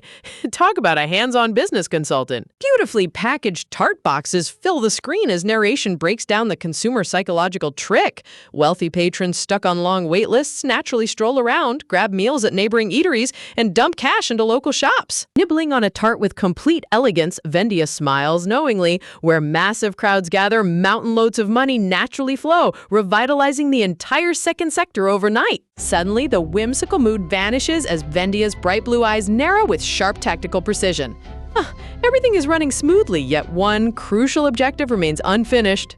Clenching her fist tightly in frustration, Vendia wonders why her counterstrike against Valdini has taken so long. Just as that scum tried stealing the coconut shop, she launched a covert operation to poach the First Line's premier tart bakery. In a goofy chibi detective scene, Vendia and her helper suit up in trench coats and berets, holding magnifying glasses behind building corners. Yet, despite staking out the bakery daily, they collapse onto the ground in defeat, unable to even catch a glimpse of the elusive owner. Staring at the exquisite white pastry box sitting on her table, Vendia's determination flares. Now that she has tasted these legendary tarts, giving up is completely out of the question. Suddenly, the parlor door bursts wide open with a violent slam, cutting straight through her train of thought. Dressed in a full frilly maid apron with a tight black choker, Peter stomps inside, yelling hysterically. He demands Vendia take responsibility for locking him up and placing a collar on him if she's just going to ignore his existence. Vendia stares back with a completely deadpan expression, utterly speechless, as her newly enslaved rogue whimpers like a rejected puppy complaining about being tossed aside. Posing dramatically in his maid outfit while casually slinging a cleaning cloth over his shoulder, Peter looks ridiculously glorious. Vendia internally panics, wondering what kind of extreme hardcore boot camp maid Sasha subjected him to. Hilarious chibi panels show Peter in full maid attire, furiously sweeping the courtyards with a broom, scrubbing floorboards, and hauling massive trash sacks without a single complaint.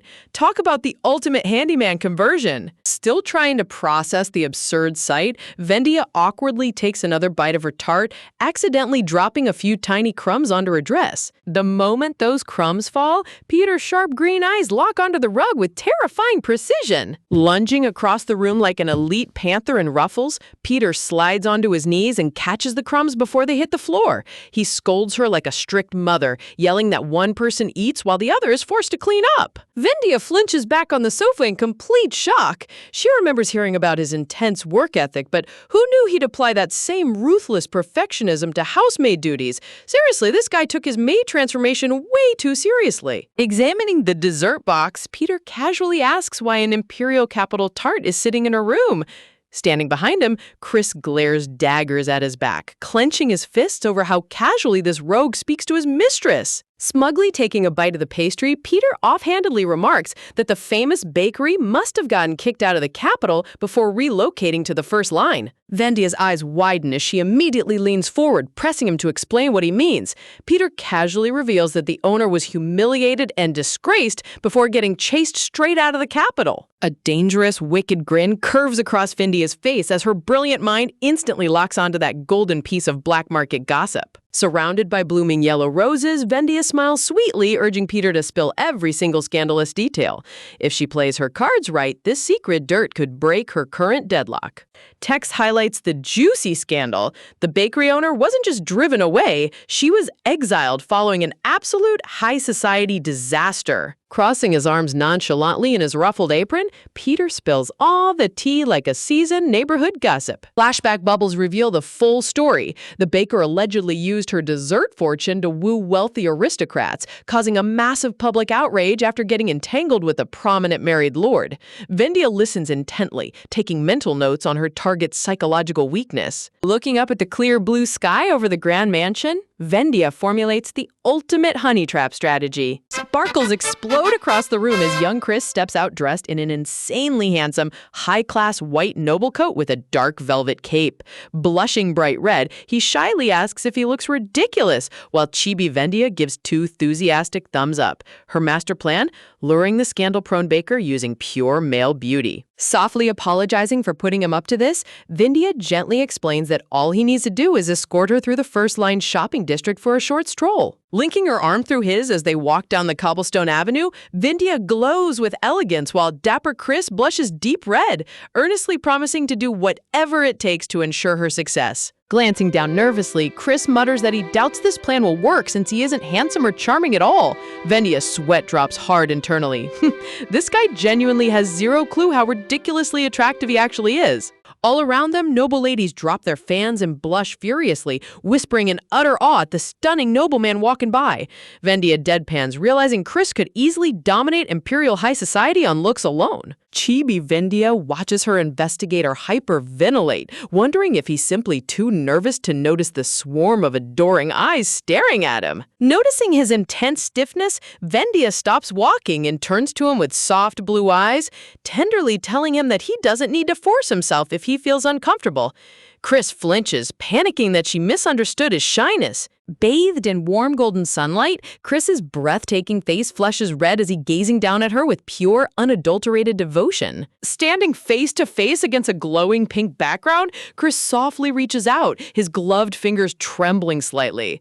Chibi Vendia blinks in mild surprise, tilting her head as Chris shyly murmurs that holding her hand might help soothe his frantic nerves. Flinching softly as her warm fingers fold into his, Chris turns turns his glowing face away with a deep blush, while Vendia gives him a gentle, supportive smile, completely unaware of the romantic chaos she's causing in her investigator's heart. Feeling her delicate fingers wrap around his hand, Chris's cheeks flush a deep crimson as he stammers softly under his breath, confessing that her gentle presence calms his racing heart. Watching him turn red as a beet, Chibi Vendia giggles quietly inside her head, wondering where in the world male leads pick up such unbelievably romantic lines. Seriously, this guy has zero clue how smooth he actually sounds. Walking hand in hand down the sunlit cobblestone path, the stylish duo approaches the famous tart shop sitting right along the boulevard. Suddenly, a furious roar echoing from inside the bakery completely shatters the peaceful afternoon, accompanied by the violent sound of glass shattering. Hearing frightened screams ring out from the storefront,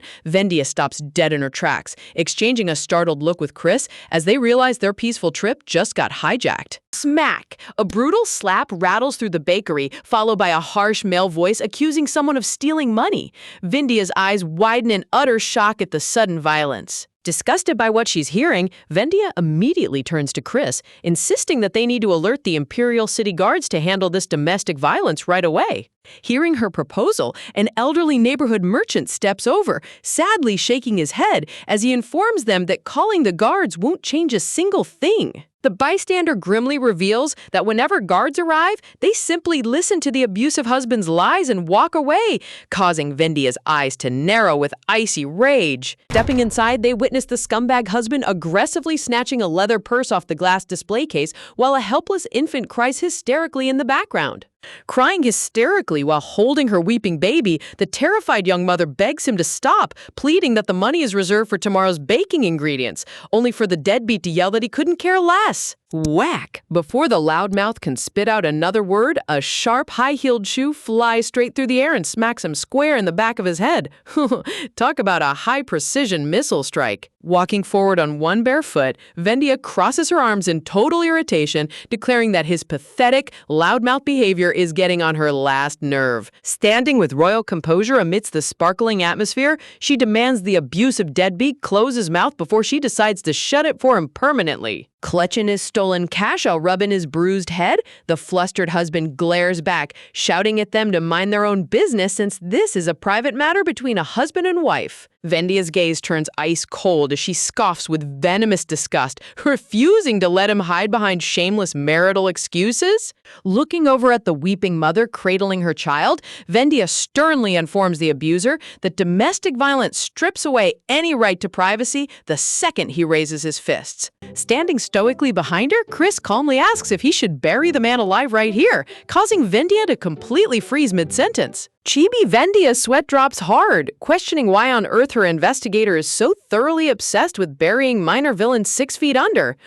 Honestly, this guy's first solution to every inconvenience is a shovel. Hearing the word bury thrown around so casually, the cowardly husband turns pale as a sheet, tremulous and trembling violently as Vendia notices his sudden mocking-toned pathetic panic. A wicked, sinister smirk curves across Vendia's face as she decides to play along, mockingly agreeing that oxygen is a complete waste on abusive trash like him. Stepping into the shadowy background, Chris adds terrifying fuel to the fire, mentioning that he just finished filling an open grave in a vacant lot and has one empty spot left with the deadbeat's name on it.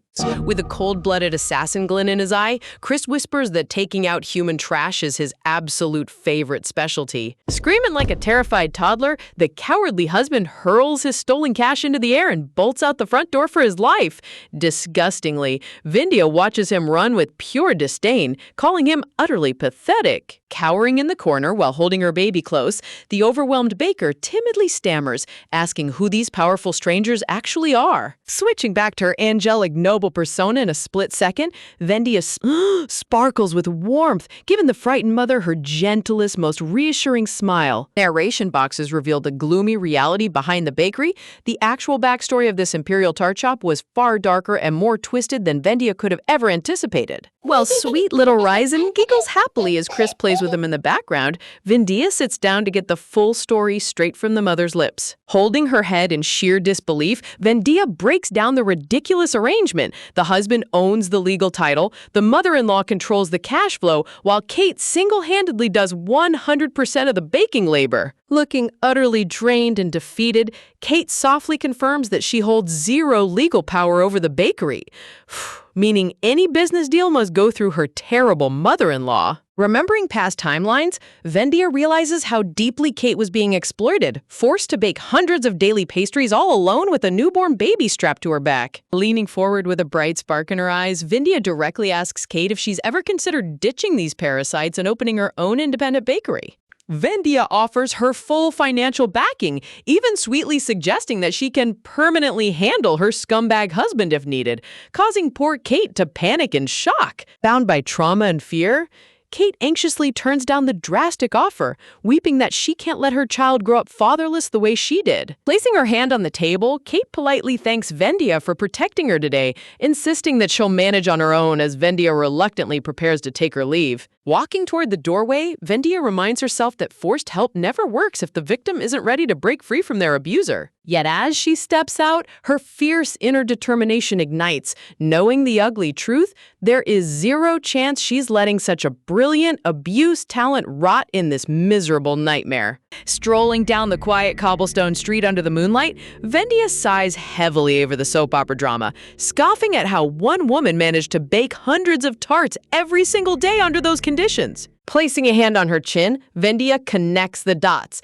The scandalous capital affair that disgraced the bakery was committed by the rotten mother-in-law, not Kate. Walking alongside her, Chris quietly asks if she genuinely intends to meddle in a stranger's complicated domestic affairs. Raising a realistic point, Chris warns that ungrateful people often end up blaming their saviors the moment an intervention goes sideways. Vendia chuckles softly at his loyalty, assuring him that while her sympathy is genuine, this rescue operation is also a calculated business strategy. Chibi Vendia winks slyly, explaining that Kate's legendary baking talent is the missing crown jewel needed to dominate the second line's commercial district. Turning to her trusted partner with a confident smile, Vendia asks if he's ready to help her pull off this high-stakes talent heist. Looking down at her request, a subtle, devoted smirk touches the corners of Chris's lips. Bathed in the radiant midnight glow, Chris gazes at her with complete, unconditional devotion, declaring that every wish is his ultimate command.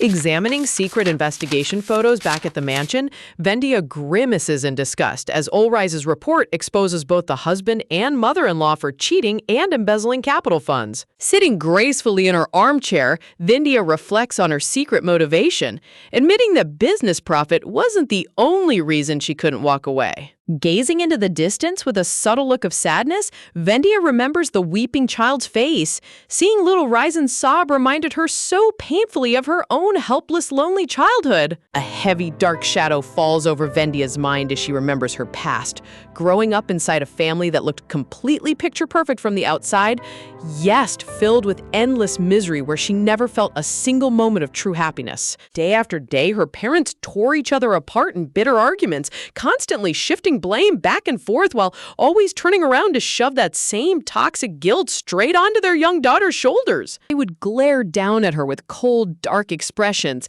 reminding her every single time that they were only enduring this miserable nightmare of a marriage solely for her sake. Hearing them repeatedly claim that the only reason they didn't divorce was because of her broke young Vendia's spirit, leaving her carrying an unbearable burden of childhood grief. Now, looking back on everything, Vendia realizes the deep emotional truth behind her fierce urge to step in and save little Ryzen from that toxic bakery home. Deep down in her soul, reaching out to rescue that crying baby, emotional, a bit trembling, was her way of holding out a hand to her own helpless past self. Of course, she knows Kate is completely different from her own selfish parents. Kate genuinely loves her baby with every fiber of her being. Knock, knock. Yet Venia knows better than anyone that inside an unhappy home, a child can never truly grow up happy. Right on cue, the library door glides open as Chris steps into the room glowing like an absolute prince, causing Chibi Vendia to bounce in her chair with excitement to hear his report. Chris stammers slightly as he confirms that he successfully made contact with the mother-in-law and scheduled the requested meeting, prompting Vendia's lips to curl into a devious, victorious smile as the trap is finally set. Chibi Vendia flashes an enthusiastic thumbs up, praise sparkling all around her as she gushes over how quickly Chris handled his task, leaving the poor investigator blushing up to his ears. Ha! Seriously, give this man a raise already. Sitting back in her armchair, Vendia outlines her master plan. Kate needs to sever ties with those greedy parasites once and for all, so she and Ryzen can build a peaceful, bright future together. As for the deadbeat husband and his awful mother, Vendia giggles villainously as she vows to force them into paying hefty monthly child support, working their lazy bones straight into the ground until they ache. Gazing up at the sunlit skies above the grand estate, she smirks. After everything those monsters did, making them pay every last copper is only fair, wouldn't you agree? 2 days later, a lavish spread of gourmet main courses and delicate fruit-top pastries is served across a sparkling dining table at the capital's finest high-end restaurant. Sitting across the table, Kate stares down at her plate in utter bewilderment, holding her fork with trembling hands while a visible red bruise still mars her soft cheek. Narration reveals that Vendia specifically arranged this luxurious dinner date for Kate right after the tart shop closed down for the evening. Yet as Vendia gazes closely across the table, her bright blue eyes narrow with dark concern as she takes in the tragic sight before her. Kate's face is covered in even more severe bruises than just a few days ago, showing just how rapidly the abuse back at home has escalated.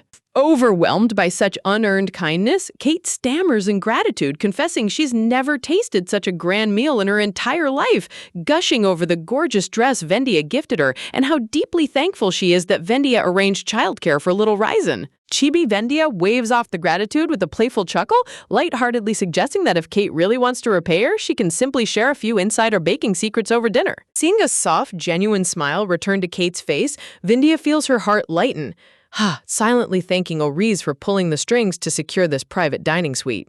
Flashback thought boxes showcase Oriz raging with fiery passion, aggressively demanding that Vendia rescue Kate at all costs. Honestly, Oriz's fiery sense of justice is easily one of her best traits. Leaning forward with a warm, encouraging smile, Vendia sweetly proposes that they make these restaurant outings a regular routine so Kate can finally get the rest she deserves. Only for Kate to nervously decline, insisting today was already more than enough. Looking down with a bittersweet, heartbroken gaze, Kate softly murmurs that she'll cherish this magical evening like a midsummer night's dream, before she inevitably has to drag herself back to reality.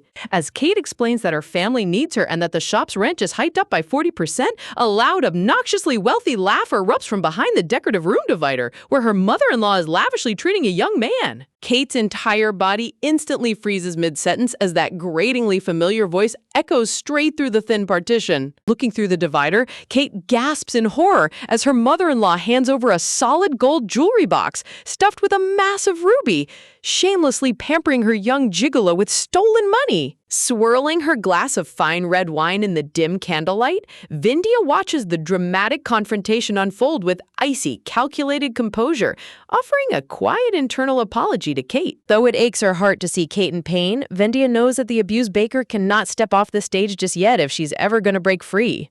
Sitting nearby, Vendia's undercover operative acts completely unimpressed as he smugly calls out the older woman for running up insane debts just to flaunt fake wealth she can't afford. Laughing off his critique with shameless arrogance, the mother-in-law boastfully reveals that she doesn't owe a single penny in debt because she simply lied to her naive worker that rent went up so the girl would bake twice as hard. When the young man asks how the baker's supposed to turn a profit if rent increases, the wicked mother-in-law cackles out loud, boasting that the shop actually receives a 50% rent discount that she pockets all for herself. Standing directly behind her table like a vengeful ghost, Kate's face turns deathly pale as she confronts her mother-in-law, demanding to know what sickening scam she's been running behind her back. Whirling around in sheer terror, the mother-in-law's eyes bulge out of her head as she recognizes her abused daughter-in-law standing right in front of her. Snapping instantly into attack mode, the wicked mother-in-law leaps off her sofa and begins screaming hysterically, demanding to know where Kate got the money for such a fancy dress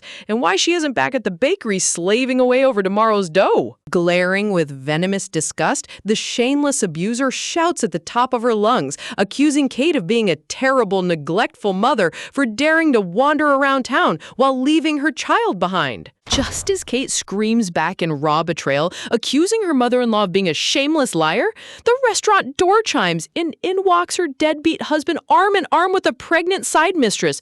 Talk about the ultimate trash family reunion. Glancing over at the commotion, the cheating husband dismissively tells his mistress that they should eat somewhere else so the loud screaming doesn't startle their unborn baby. Leaning down to rub his mistress's belly, the deadbeat purrs disgusting compliments, promising to buy her another gold ring and apologizing to the baby for the noise, completely oblivious to who is watching. Kate's heart drops into a pit of absolute ice as that despicable voice hits her ears, her eyes widening in total horror as she whispers her husband's name. Hearing his name called out, the scumbag husband turns his head around with a clueless, annoyed expression. Grabbing him tightly by the collar, Kate confronts the sniveling coward right in front of his side piece, demanding to know why he's buying flowers for another woman while ignoring his own family. With tears of furious rage streaming down her flushed face, Kate screams at the top of her lungs that little Risen is his child too, shattering his cowardly facade in front of the entire restaurant. The side mistress gasps in utter shock, aggressively shoving the cheating scumbag away as he stammers frantically, desperately attempting to spin a web of pathetic lies. Casted in a cold, sickly green light,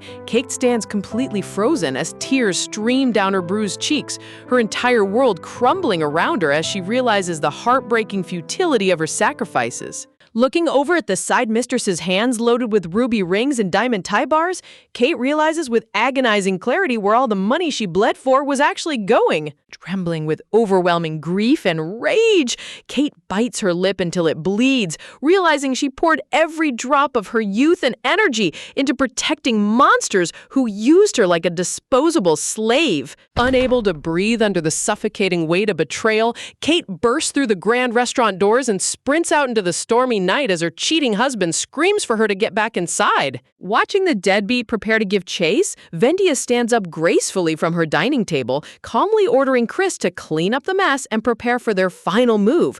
Wow, talk about an epic setup for ultimate vengeance.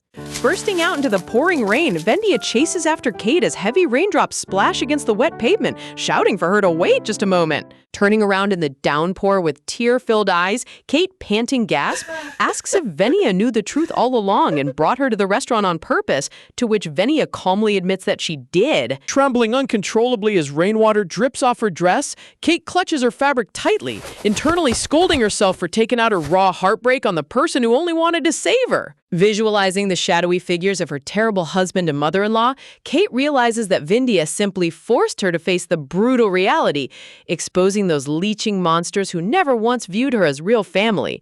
Stepping forward with steady grace, Vendia gently announces that she has already secured a brand new shop for Kate in the 2nd District, complete with a cozy living space above for her and little Risen. Placing a reassuring hand on Kate's trembling shoulder, Vendia looks straight into her eyes with unwavering confidence, softly encouraging, asking why she shouldn't start living for her own happiness from this moment on. Kate's voice breaks as she stammers through her tears, terrified of letting her child grow up in a broken household without a father, only for Vendia to firmly challenge her logic, asking why Risen would ever be considered familyless. Enveloped in a soft glowing light, Vendia holds Kate's shoulders tight, reminding her that Risen already has the most important thing in the world, a devoted mother who loves her unconditionally. A single heavy tear falls down Kate's cheek as Vendia urges her to gather her courage for the sake of her innocent daughter. Kate closes her eyes in deep emotional release, internally reflecting on how, despite all her suffering,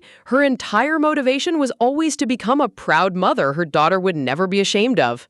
Bathed in radiant golden sunlight, Vendia smiles with breathtaking warmth, her bright blue eyes glowing like jewels as she offers Kate a fresh start. Looking up into Vendia's comforting gaze, the dark clouds in Kate's heart finally shatter as a tearful, resolute smile breaks across her face. Seriously, this emotional payoff hits so hard. Vendia's empathy is top-tier character growth. 2 weeks later, a mouth-watering array of gourmet cupcakes and chocolate pastries decorates the tea table as Vendia stares in complete disbelief disbelief at the legal notice in front of her. Gasping softly, Vendia holds her hand over her mouth as she processes the shocking revelation that Kate's high-conflict divorce was officially finalized in just 14 short days. Sitting comfortably on the velvet sofa, Kate pumps her fist in victory alongside Ulrich, beaming as she reveals that she won full custody of Ryzen plus monthly alimony and child support payments from her deadbeat ex-husband. While Kate celebrates her total legal victory, Vendia's sweat drops slightly, flustered, embarrassed, internally questioning how on earth a heavily contested divorce went through at lightning speed. Narration reveals that thanks to Ulrich's thorough investigation, they had stacks of undeniable evidence against the husband. Yet legally, a contested divorce without mutual consent should have dragged on for at least 2 months in court. Narrowing her sharp blue eyes in deep suspicion, Vendia realizes that Kate didn't even have to step foot into the temple court a single time during the entire process. Flashback thoughts remind Vendia that even when she divorced Delos from the powerful Kalbermer ducal house, she had to appear at the temple twice and stand trial in court. Wait a minute. Gasp! Does someone insanely powerful have their thumb on the scale here? Bouncing with unstoppable enthusiasm, Kate vows to work her fingers to the bone to pay back the shop's setup costs and rent, while Ulrich giggles playfully, promising to collect every single cent plus interest. Turning her head with a gentle smile, Vendia softly calls out Kate's name to catch her attention. Looking across the table with eyes full of genuine pride, Vendia offers her heartfelt, unconditional support to the newly liberated baker. Internally, Vendia marvels at how surreal it feels to pass along the exact same words of encouragement that Marchioness Hedden once gifted her when she escaped her own nightmare marriage. Wiping away a stray tear, Kate expresses her endless gratitude to Vendia before casually mentioning that her miserable ex-husband is still desperately trying to pester her. Sigh. Kate sighs heavily as she drops the juicy gossip. After getting dumped by his side mistress, the pathetic deadbeat is now blaming Kate for ruining his life. Chibi visuals show the mistress kicking him to the curb as he cries on his knees, begging to lower child support. Talk about absolute karma. As for the toxic mother-in-law, Kate reveals with a smug laugh that the angry wives of the married men she was secretly sleeping with slapped her with massive adultery lawsuits, leaving the old hag bedridden from pure shock.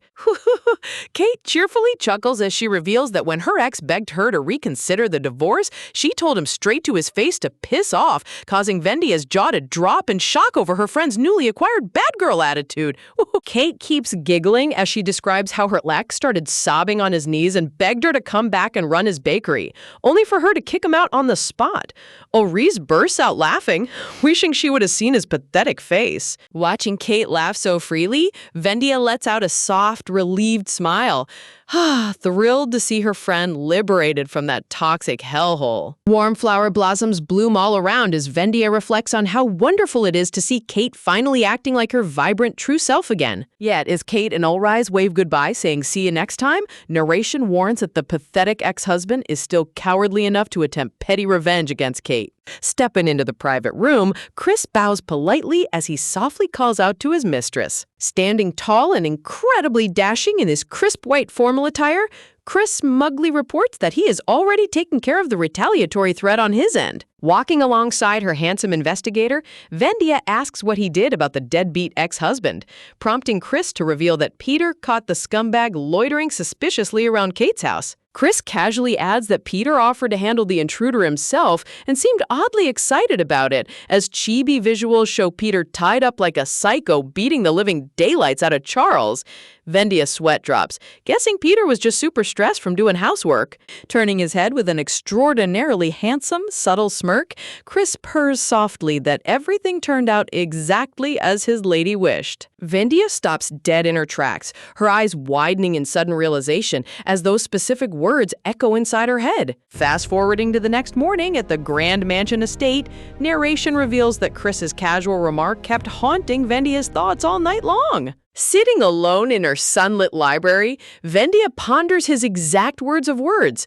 What did he mean by exactly as she wished? Clasping her hands tightly together on her wooden desk, Vendia admits to herself that the sheer speed of Kate's legal battle was far too smooth to be mere coincidence. Reviewing the facts, Kate's divorce was approved in record-breaking speed, while her abusers were instantly crushed under crippling financial liabilities, fitting Vendia's exact master plan to an absolute T. Looking at Chris's enigmatic smile, Vendia darkens her gaze in suspicion, asking herself if all these perfect turnouts can truly be chalked up to plain old good luck. Visualizing Chris standing behind her amidst dark, thorny roses, Vendia's mind races as she questions the true identity of the mysterious man serving as her investigator. Looking out the high library window into the bright blue sky, Vendia realizes that if Chris has the authority to bend imperial courts and legal temples to his whim, his secret true identity must carry far more weight than even the supreme Kalboomer ducal house. Right on cue, a crisp knock interrupts her intense detective train of thought as a cheerful voice calls out from behind the door, asking if she can come in. The door glides open as Sasha enters the room.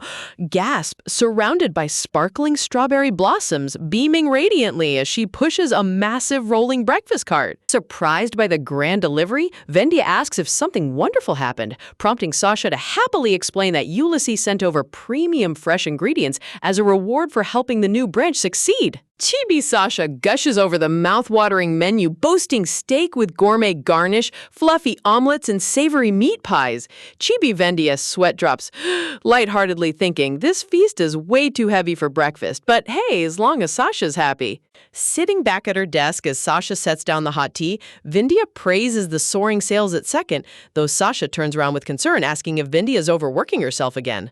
Chibi Vendia flashes a confident wink, cheerily explaining that nothing feels more rewarding than seeing her own hard work pay off. Plus, she gets a massive guarantee fee. Honestly, Vendia's relentless grind mindset is unmatched. Sasha nods with a warm, supportive smile, softly telling Vendia that if her mistress is truly happy, then she is completely content as well. Changing the subject, Vendia looks up thoughtfully, asking Sasha if she happens to know the whereabouts of her missing silver flower earring adorned with a bright sapphire jewel. Visualizing the breathtaking sapphire piece, narration notes that it is one of the rare items of fine jewelry Vendia actually adores, yet she hasn't been able to locate the matching pair for several days now. Tapping her chin in deep thought, Sasha promises to keep an eye out while tidying up, playful smile, while Vendia casually inquires if everything has been running smoothly around the matching grounds. Leaning in with a lowered voice, Sasha admits that while daily operations are quiet, the mysterious third-floor tenant named Cecilia is a bit concerning, since no one ever sees her step outside her quarters, and she intensely despises anyone prying into her private business. Vendia gently suggests respecting Cecilia's privacy, since some people simply prefer solitude, when suddenly a fierce, thunderous roar erupts outside with an angry voice screaming, "You little brat!" sending Chibi Vendia and Sasha into absolute shock. Out on the porch, a scarred old nobleman swings his heavy walking cane directly at Ron's head, furiously commanding the red-haired youth to get his rear back inside this instant. Clutching his sore head in annoyance, Ron yells back at the old geezer for resorting to violence, while Vendia and Sasha observe the family drama unfold with wide, unblinking eyes. Seriously, who invited a high-stakes noble beatdown to the front yard? Meanwhile, shifting scenes far away to the freezing shores of the northern island, Duke Delos stands tall amidst the howling coastal winds, gazing out over the dark, turbulent ocean. Horrific reports reveal a dire crisis unfolding across the territory as endless swarms of abyssal black shadows continue to surge upward from the depths of the sea. Narrowing his cold blue eyes, Delos broods in dark frustration because even after relentless days of magical searching, the true origin of these oceanic monsters remains completely unknown. Approaching with a formal bow, a red-haired knight delivers an urgent briefing, reporting that burning the shadows is their only effective combat tactic, yet the toxic smoke and horrific stench are causing dozens of frontline knights to faint. As creeping black sludge slowly corrupts the vibrant green landscape, the knight hesitantly asks if the Duke could grant the exhausted troops a brief leave before morale completely collapses under the terrifying strain. The knight softly adds that the weary soldiers desperately miss their loved ones back home, a poignant sentiment that strikes a painful, sensitive nerve deep within Duke Delos. Instantly, a glowing memory flashes across Delos' mind as the radiant image of Vendia standing under golden sunlight consumes his every thought. Man, look at this stunning visual contrast. The guy is freezing in an apocalyptic monster zone while pining for his Sunshine X. Turning to his chief aide Luron, Delos abruptly asks how long a full journey takes from the northern realm down to the southern territories, prompting Luron to explain that even reaching the nearest border district requires 4 straight days by fast carriage. When Luron turns the question back onto his commander, Duke Delos dramatically clutches a uniform coat, softly confessing that there is a specific place he urgently needs to go. Switching right back to the sunlit mansion estate, loud, frantic shouting echoes through the open windows as someone repeatedly shrieks for the violent beatings to cease. Ron, ducking for cover, while the furious old noble raises his wooden cane high once more, harshly reprimanding the young man for knowing absolutely nothing about how the harsh world operates. Tapping his cane firmly against the stone floor, disgorged noble fumes over Ron's sheer audacity to run away from home like an unruly adolescent. Vendia sweat drops in total flustered confusion, internally questioning why on earth a distinguished high-ranking noble lord is publicly thrashing her paying tenant right on her front lawn. Equipping 3D glasses while sharing a giant tub of popcorn with Sasha, Chibi Vindia hilariously decides to sit back and enjoy the show, reasoning that the terrifying grandfather clearly didn't show up to sign a rental lease anyway.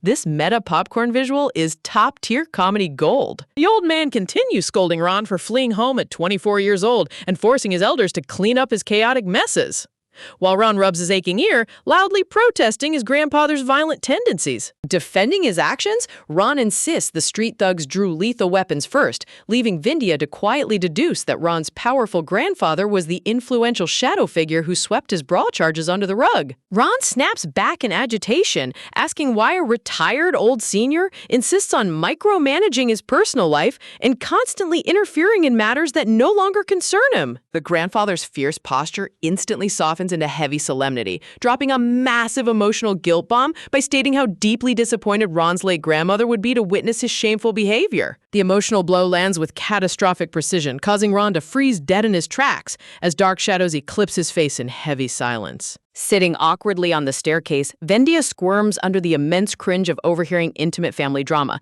concluding it's high time to stealthily retreat back upstairs before she gets dragged into the line of fire. Refusing to debate any longer, the old noble sternly commands Ron to gather his belongings and march back home this second, causing Vendia's jaw to drop in total shock. Hearing that her reliable tenant is about to be force-dragged away on the spot, Vendia's landlord's survival instincts ignite into full force as she turns on her heel and sprints back down the steps. Barging directly into the middle of their argument, Vendia raises her arms and screams at the top of her lungs, declaring that the old noble is strictly forbidden from taking him away. Bathed in a radiant light panel surrounded by blooming purple blossoms, Vendia stands her ground with breathtaking resolve. Sprinting up to the startled grandfather, Vendia dramatically begs him to spare Ron because she desperately needs his presence, leaving the stern elder completely flabbergasted by this random blonde lady.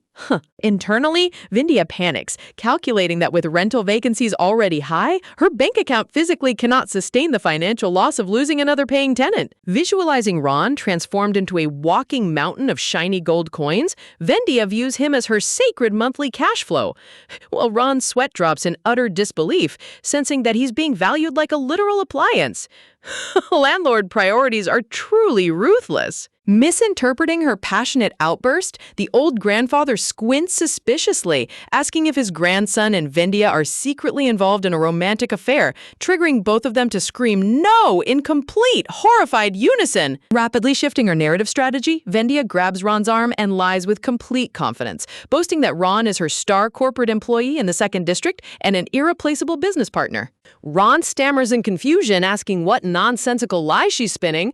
Vendia brings her leather heel crashing down directly onto his boot. Turning her head with a demonic, shadowy glare, Vendia telepathically threatens him to read the room and play along if he doesn't want to be hauled back to his family estate against his will. Feeling the terrifying pressure of her villainous aura, Ron instantly catches the hint and seals his mouth shut. Clearing his throat to regain composure, Ron assumes a confident posture, mocking, telling his grandfather that, as he just heard, he has vital work commitments and cannot possibly return home right now. Both of them flash dazzling, utterly fake professional smiles side by side, executing a masterclass performance of workplace harmony. Give these two an Oscar for Best Comedy Duo already. Fast forwarding to later that that afternoon at the second line coconut shop, bright sunlight streams across the breezy outdoor seating tables. Sipping her coconut beverage in total physical and mental exhaustion, Vendia internally despairs over how the suspicious old grandfather personally forced them into his luxury carriage to verify their destination. Vendia shudderingly recalls the terrifying old man performing the classic "I'm watching you" gesture through the carriage window. Shudder, vowing that if this job story turns out to be a fraud, Ron will be dragged back in chains. Staring helplessly into her whipped cream topping, Vendia realizes that a massive, unavoidable disaster is barreling straight toward them. Glaring across the table, Vendia asks how long they have to sit around pretending, only for Ron to warn her that his stubborn grandfather is undoubtedly lurking in the shadows to confirm if he actually works here. Horrified by the implication, Chibi Vendia stammers in disbelief, asking if he seriously intends to become her actual employee, forcing Chibi Ron to frantically nod his head in agreement. Observing Ron's anxious body language, Vendia realizes that he must deeply despise his family home. Even though a high-born aristocrat like him clearly possesses zero experience performing real labor. Narration reveals that the vehicle Ron's grandfather drove was the ultra-luxurious automatic carriage freshly engineered by the Magic Tower last week. A horseless magical marvel that moves with supreme speed, proving Ron belongs to an insanely powerful top-tier noble dynasty. Looking out through the sunlit glass windows of the coconut shop, Vendia quietly marvels at the sleek magic carriage parked down the street, internally noting that a high-end model engineered directly by the Magic Tower must cost an absolute fortune. Glancing back at her tenant, Vendia's eyes widen as she puts two and two together. Realizing Ron's family isn't just well off, they are filthy rich, which completely explains how effortlessly he handed over that absurdly steep monthly rent. Sensing her unblinking gaze, Ron crosses his arms defensively and demands to know why she's staring at him like that, anxiously asking if she finds his current situation completely pathetic too. Vendia pauses, staring into his stressed red eyes as she silently contemplates whether Ron is still deeply rattled by the harsh words his overbearing grandfather spewed earlier today. Trying to lighten the mood, Vendia offers a gentle perspective, softly explaining that every single person in this world moves according to their own unique timeline. Gesture-wise, she gestures toward their table as she continues, pointing out that whether someone hits their stride at 30, 40, or even in their twilight years, nobody has the right to cap when a person can achieve their dreams. Ron blinks in surprise, asking if she's basically giving him full permission to keep living life on his own terms, prompting Chibi Vendia to internally snicker at how shockingly self-aware he is.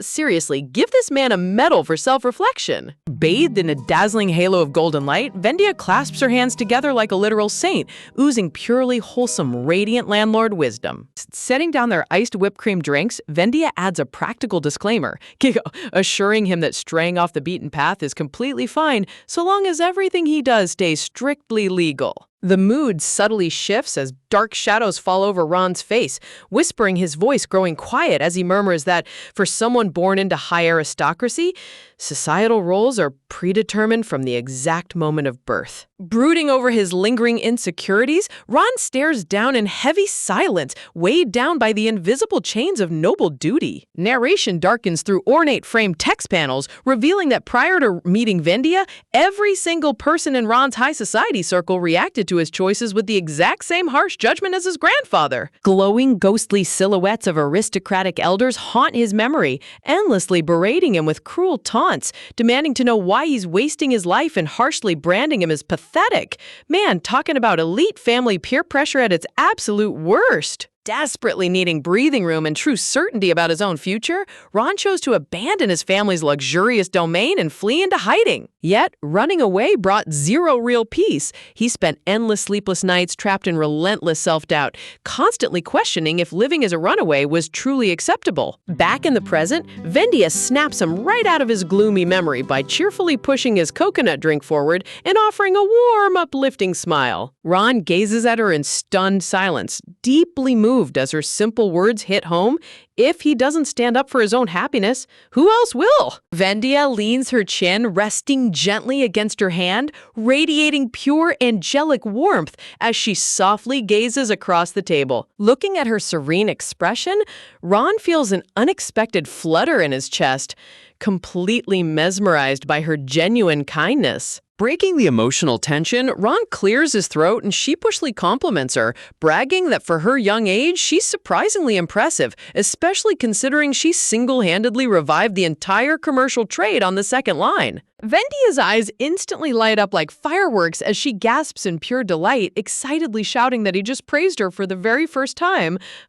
Look at her ego inflating in real time. It's hysterical. Shoving her chair back, Vendia leans across the table, shouting for him to repeat it louder and shower her with even more compliments, while Ron blushes beet red and turns away, muttering a flustered, "Whatever." Setting his beverage back down on the table, Ron tries his best to play it cool, scoffing for her to just forget he said anything at all. Staring at her beaming face, Ron internally chuckles, amazed by how absurdly excited she gets over a tiny shred of genuine praise. Leaning his chin gracefully on his hand, Ron flashes a handsome, dazzling smirk, sighingly concluding to himself that Vendia is truly an amusing, one-of-a-kind woman. Meanwhile, shifting scenes far away to the grand blue-domed holy temple, tense chatter fills the sacred halls as restless crowds gather outside waiting for the official oracle to be revealed. Inside the lavish inner chamber, the silver-haired high priest sweats nervously on his velvet throne, frantically declaring that they can no longer stall the public announcement. Resting his hand on his hip, the scarred, eye-patched mercenary Commander Monson flashes a sinister smirk, coldly telling the priest to go right ahead and announce it then. From above the grand marble room, the high priest slams his hand on the table, fiercely condemning Monson and his men for attempting to censor sacred portions of the prophecy, shouting that tampering with divine revelation is pure heresy. Unbothered by the sacred lecture, Monson Profile narrows his dark eye, muttering under his breath that these foolish priests should just shut up and follow orders instead of speeding toward their own graves. Drawing his silver longsword slightly from its sheath, Monson cuts off the high priest's rant as the holy man furiously roars that mere mortals cannot hide the voice of God. Instantly, a flash of cold steel slices through the air. Blood erupts violently across the panel as the high priest's lifeless body crashes heavily onto the marble floor. Talk about zero chill. This guy literally executed the high priest mid-sentence. Resting his blood-stained blade over his shoulder, Monson coldly sneers down at the corpse, mocking the priest for claiming he couldn't betray God while happily betraying his true master's grace. Pointing his dripping sword directly at a horrified long-haired young priest with glasses, Monson casually promotes him on the spot as the new high priest, demanding to hear what instructions he was given. Trembling uncontrollably in absolute deathly terror, the newly appointed high priest bows his head, stuttering out that he will strictly announce only the edited oracle as commanded. Just then, a subordinate knight marches into the room holding official documents, formally reporting that he has gathered all requested intelligence reports for Lord Monson. In the background, that terrified blue-haired priest hurriedly drags his predecessor's bloody body out of the room, desperately trying to clean up the crime scene. Monson unfurls the papers beside a glowing blue altar, grimacing in disgust as he notes that the reports were scattered everywhere like worthless trash. Glaring down with intense frustration, Monson senses that something critical is missing from the compiled files. The subordinate knight timidly stammers out that the final report is completely nowhere to be found, triggering Monson to instantly explode in psychotic rage, screaming if that pathetic line is supposed to be an excuse. Monson's demonic voice echoes furiously down the high arch corridors, commanding his terrified men to hunt down that missing document this absolute second. Tossing the documents into the glowing blue altar flames where they instantly ignite, Monson curses under his breath as matters grow increasingly chaotic. Watching the cyan flames incinerate the evidence, Monson broods over how he's going to explain this catastrophic mess to his shadowy master. Shifting scenes back to the peaceful southern territory, bright morning sunlight illuminates Vendia's grand mansion estate as soft knocking sounds at the bedroom door. Inside the glowing room, Vendia slumbers peacefully across her bed, surrounded by sparkling floral aura, completely exhausted after spending days tirelessly running the coconut shop. Stepping quietly into the room, Sasha, her former shadow aide, gently draws the sheer white curtains closed to block out the harsh morning glare. Exhaling a soft sigh, Sasha smiles warmly to himself, reflecting on how taking care of her comfort has become complete second nature after all this time. Walking softly across the carpet, Sasha internally observes that even while performing these small, daily acts, Vendia's overall attitude toward him has subtly begun to shift. Kneeling down beside the sofa where she lies sleeping, Sasha gazes at her peaceful face with uncharacteristic softness, quietly attributing her new warmth to the honest words he confessed earlier. Gently resting his hand against the edge of the couch right near her face, Sasha smiles wistfully, confessing to himself that while he fully expected her to eventually harbor suspicion toward him, her genuine trust continues to deeply touch his heart. Gazing down at Vendia while she reposes in deep exhaustion, Sasha feels a faint prickle of jealousy, silently reflecting on how painful it is to be ignored when he's standing right beside her. Her delicate features seem almost ghost-like under the filtered bedroom light, causing Sasha to quietly marvel at how slender and fragile her sleeping form appears. Dark thoughts loom in the silent chamber, framing his quiet contemplation of just how delicate her presence truly is. Kneeling right near her pillow, Sasha's hand hovers just inches from her throat, internally noting that a tiny bit of pressure would be all it takes to shatter her, until a stern voice suddenly breaks the silence. Standing tall at the doorway with an intense scowl, Ron demands to know what on earth Sasha is doing near her, instantly catching him off guard. Ron's fiery amber eyes narrow sharply, radiating pure aggression as he glares straight through his rival. Talk about zero chill. This guy looks ready to scrap over a sleeping routine.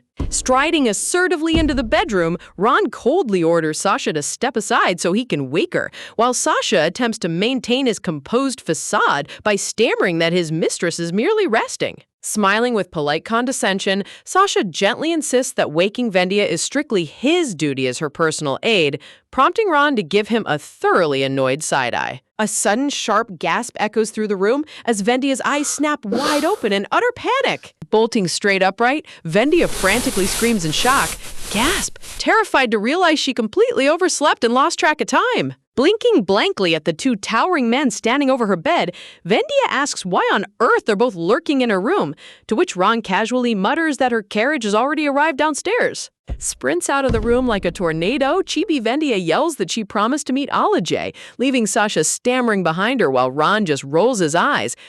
Seriously, watching her fly out of bed like a launched missile is hilarious. Walking together down the lavish hallway, Ron suddenly grumbles under his breath, admitting that he intensely despises the creepy look in Sasha's eyes. Shrugging off Vendia's confusion, Ron gives her a deadpan self-defense tip, advising her that if anyone ever tries to pick a fight with her, she shouldn't overcomplicate things, just aim directly for their philtrum. Following close behind in the shadowy corridor, Sasha overhears the absurd combat lesson, twitching in sheer disgust at Ron's terrible influence. Ron even holds up his own fist to demonstrate, instructing her to stick her middle finger out slightly and squeeze tightly to maximize impact, while Vendia nods along like a scholar taking sacred notes. Watching the pair bond over street-brawling tips, Sasha fumes in dark silence, internally gagging at how bizarrely close they've gotten over the past few days. Meanwhile, shifting views to the bustling second-line district, Vendia reflects on how her ultra-wealthy tenant insisted on working part-time for her, completely holding up his end of the bargain for 3 straight days. Frame texts highlight Ron's surprising work ethic, though a comedic flashback reveals him aggressively clamping a customer's mouth shut to keep them quiet. Man, his version of customer service is basically assault with extra steps. Narration sets the scene for Ron's brand new job assignment for the day, accompanied by the chaotic, echoing screams of a crying baby. Gagging in absolute horror with dark purple fumes swirling around his head, Ron recoils from a dirty diaper, while Vendia aggressively rattles wooden toys behind him, yelling at him to hurry up and change it. Gently lifting the infant's tiny feet with 2 fingers, Ron stammers out that he's trying his best to handle the explosive situation. Suddenly, a sharp realization strikes Ron, causing his profile to freeze as he stares down at the tiny bundle in his hands. Holding her cat-shaped wooden rattles high, Vendia pauses in total confusion, asking what could possibly be wrong now. In a hilarious chibi thought bubble, Ron trembles in fear, claiming the baby's bones feel so dangerously soft that he's terrified he'll snap them in half, while Vendia flatly assures him infants aren't made of glass. Awkwardly holding baby Ryzen out at arm's length like a ticking bomb, Ron grunts in sheer stress as Vendia cheerfully instructs him to just hold the child gently. Watching him sweat through the ordeal, Vendia's eyes sparkle with genuine admiration, admitting to herself that she completely misjudged him. She fully expected a spoiled noble like him to throw a massive temper tantrum. Yet, Ron holds the baby up in the air with surprising care, playing with little Ryzen without uttering a single word of complaint. Wow, look at this tsundere noble turning into a top-tier daycare worker right before our eyes. Once Kate finishes her shift, they safely return baby Risen to his beaming mother, who, overflowing with gratitude, thanks Ron for taking such great care of her child. Close-up framing reveals Vendia's dazzling blue eye as she announces with a sly smirk that his next official employer is none other than herself. Inside her private workshop, Roan looks in total disbelief as Vendia hands him a massive, bulky package, defensively asking if she actually expects him to wear something so ridiculous. And narration reveals that the mystery item is a custom-made bear mascot suit holding a coconut drink, complete with heart sunglasses and a frilly apron. Imagine forcing a high-ranking aristocratic runaway to dress up as a cute furry. Sitting at her desk, Vendia's practical logic dictates that with another promotional tasting event coming up, she desperately needs an eye-catching mascot to pull in massive crowds. A giant plush bear paw steps into view, mocking as Ron's muffled voice echoes out, asking if she's out of her absolute mind. Standing fully suited up in the oversized bear costume, Ron holds the headpiece in utter exasperation, demanding to know if she seriously expects him to walk outside looking like a giant stuffed animal. Vendia's jaw literally drops in complete shock, sweating as she gazes at the monstrous proportions. The pants are supposed to be full length, but on Ron's massive frame, they look like awkward capri pants. She internally screams in terror, asking why on earth the bear is so ridiculously tall. Standing with her hands on her hips, Vendia processes the horrifying sight of a 6-foot-tall, jacked mascot bear towering over her shop. Trying to fix the ill-fitting costume, Ron casually lifts the oversized bear head, suggesting they pin the fabric or stuff extra padding inside to balance out the awkward height. Chibi Vendia huffs in frustration while Chibi Ron deadpans, questioning whether her horrified reaction was meant to be a genuine compliment or a direct insult. Suddenly, a stylish black leather boot slams forcefully into the cafe entrance. A stunning red-haired woman bursts through the door like a wild hurricane, yelling at the top of her lungs for the coward inside to show his face right this second. Flabbergasted by the sudden intruder, Vendia recoils behind the tall brown bear, timidly asking who on earth she is. The fiery woman halts mid-stride, her sharp red eyes locking onto the bizarre scene in total stunned silence. She glares directly at the giant mascot suit, while Ron nervously holds the massive bear head over his chest in absolute horror. Blush flares intensely across Ron's face as he internally panics, screaming in utter humiliation over how she managed to track him down, especially at the exact moment he's wearing a ridiculous bear costume. The red-haired woman tries her absolute best to hold it in, holding her hand over her mouth as a wheezing snort escapes her lips. Completely losing her mind, she bursts into uncontrollable knee-slapping laughter, screaming for someone to bring her a camera, while Ron hangs his head in pure, unadulterated shame. Oh man, catching your runaway brother in a furry suit is ultimate sibling blackmail gold. Transitioning to a sunlit garden tea setup with sweet strawberry cupcakes, Vendia blinks in surprise, asking if the visitor is truly his twin sister. Sitting gracefully with a proud smirk, the fiery red-haired twin completely confirms that their grandfather personally tipped her off about Ron's secret whereabouts. Ronning for her to step outside with them this instant. Stepping up with a tense glare, Ron grips his twin sister's arm while still wearing the bulky mascot outfit, making her blink in mild surprise as she dryly asks what on earth all the drama's about. Leaning close with a frustrated growl, Ron warns her that even if she refuses to leave quietly, she must refer to him strictly as Ron from here on out, prompting his sister to scoff at his ridiculous alias demand. Narrowing her fiery eyes, his sister sternly points out that their true identity wouldn't stay hidden for long anyway, cautioning him that any high-ranking noble would recognize them instantly if they aren't careful. In a hilarious chibi exchange, Ron dryly reminds her that neither of them has ever made a public appearance before, adding that Vendia isn't even part of high society, leaving his sister sweating as she realizes Vendia truly has no clue who they actually are. Striking a majestic rose-framed pose, the fiery redhead dramatically introduces herself as Eyelet, completely adopting a fresh secret identity on the spot. Sitting down for tea with Vendia in the sunlit garden, Islet casually spills the tea, explaining that Ron ran away from home to dodge inheriting the family business, but she refuses to take the throne unless they compete fair and square. Crossing her arms in petty frustration, Islet huffs over how Ron arrogantly decided on his own who gets the estate, while Chibi Vendia watches with a sweat drop, wondering if these two chaotic twins even like each other or not. Blushing slightly with a self-deprecating smile, Islet apologizes for her blunt attitude, admitting she developed a somewhat vulgar tongue after growing up roughing it out in the countryside. Close-up framing highlights Vendia's deep blue eye widening in pure curiosity as she questions what on earth Islet means by growing up in the countryside. Holding her teacup with both hands, Islet solemnly reveals that after their mother passed away during their early childhood, their cold father completely ignored them, forcing them to move to the rural countryside to be raised by their grandmother. A warm flashback reveals a gentle old woman walking down a sunlit path, happily holding hands with young red-haired twins as they trotted along during their peaceful rural upbringing. Smiling with bittersweet tenderness, Islet softly admits that thanks to their grandmother's loving guidance, neither she nor Ron turned out to be total heartless scoundrels. However, her tone grows heavy as she explains that after their grandmother passed away 2 months ago, Ron locked himself in a dark spiral of guilt, constantly blaming himself for a tragic passing. Chibi Vendia sweats nervously in internal panic, frantically questioning if it's even appropriate for a stranger like her to be hearing such deep, confidential family trauma. Shifting back to business, Islet slides a wax-sealed envelope across the marble table, requesting Vendia to personally hand the letter to Ron whenever she gets a chance. Islet optimistically remarks that since Ron actually seems to respect Vendia, he might actually bother to open and read it, while Vendia internally panics, desperately insisting to herself that Islet has completely misjudged their dynamic. Changing the subject, Islet's eyes shine with genuine curiosity as she suddenly asks how Vendia managed to pull off such an impossible feat, leaving Vendia blinking in blank confusion.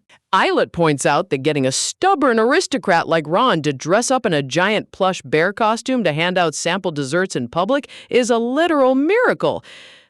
Though Vendia silently reflects that she didn't really do anything special at all. Vendia defends her new employee, warmly remarking that Ron has actually been remarkably diligent and hardworking with every single ridiculous task she's given him, leaving Islet genuinely shocked. Looking off to the side with a gentle profile view, Vendia quietly processes the deep bond shared between the red-haired siblings. Inner thoughts highlight Vendia's realization that despite all their loud bickering, Islet truly cares deeply for her brother and was genuinely worried about his well-being. Vendia reflects on Ron's situation, realizing that even though he claims he ran away from home, he probably just needed an escape from his grief and a chance to experience something entirely new. Watching Islet sit quietly across the tea table, Vendia internally acknowledges the hard truth that nothing in life ever changes unless a person takes the bold step to do something about it. In a hilariously relatable chibi thought bubble, Vendia recalls how she barely managed to dodge her terrifying grandfather's demands, sweating as she vows to herself that she absolutely cannot let Islet drag Ron away from her shop.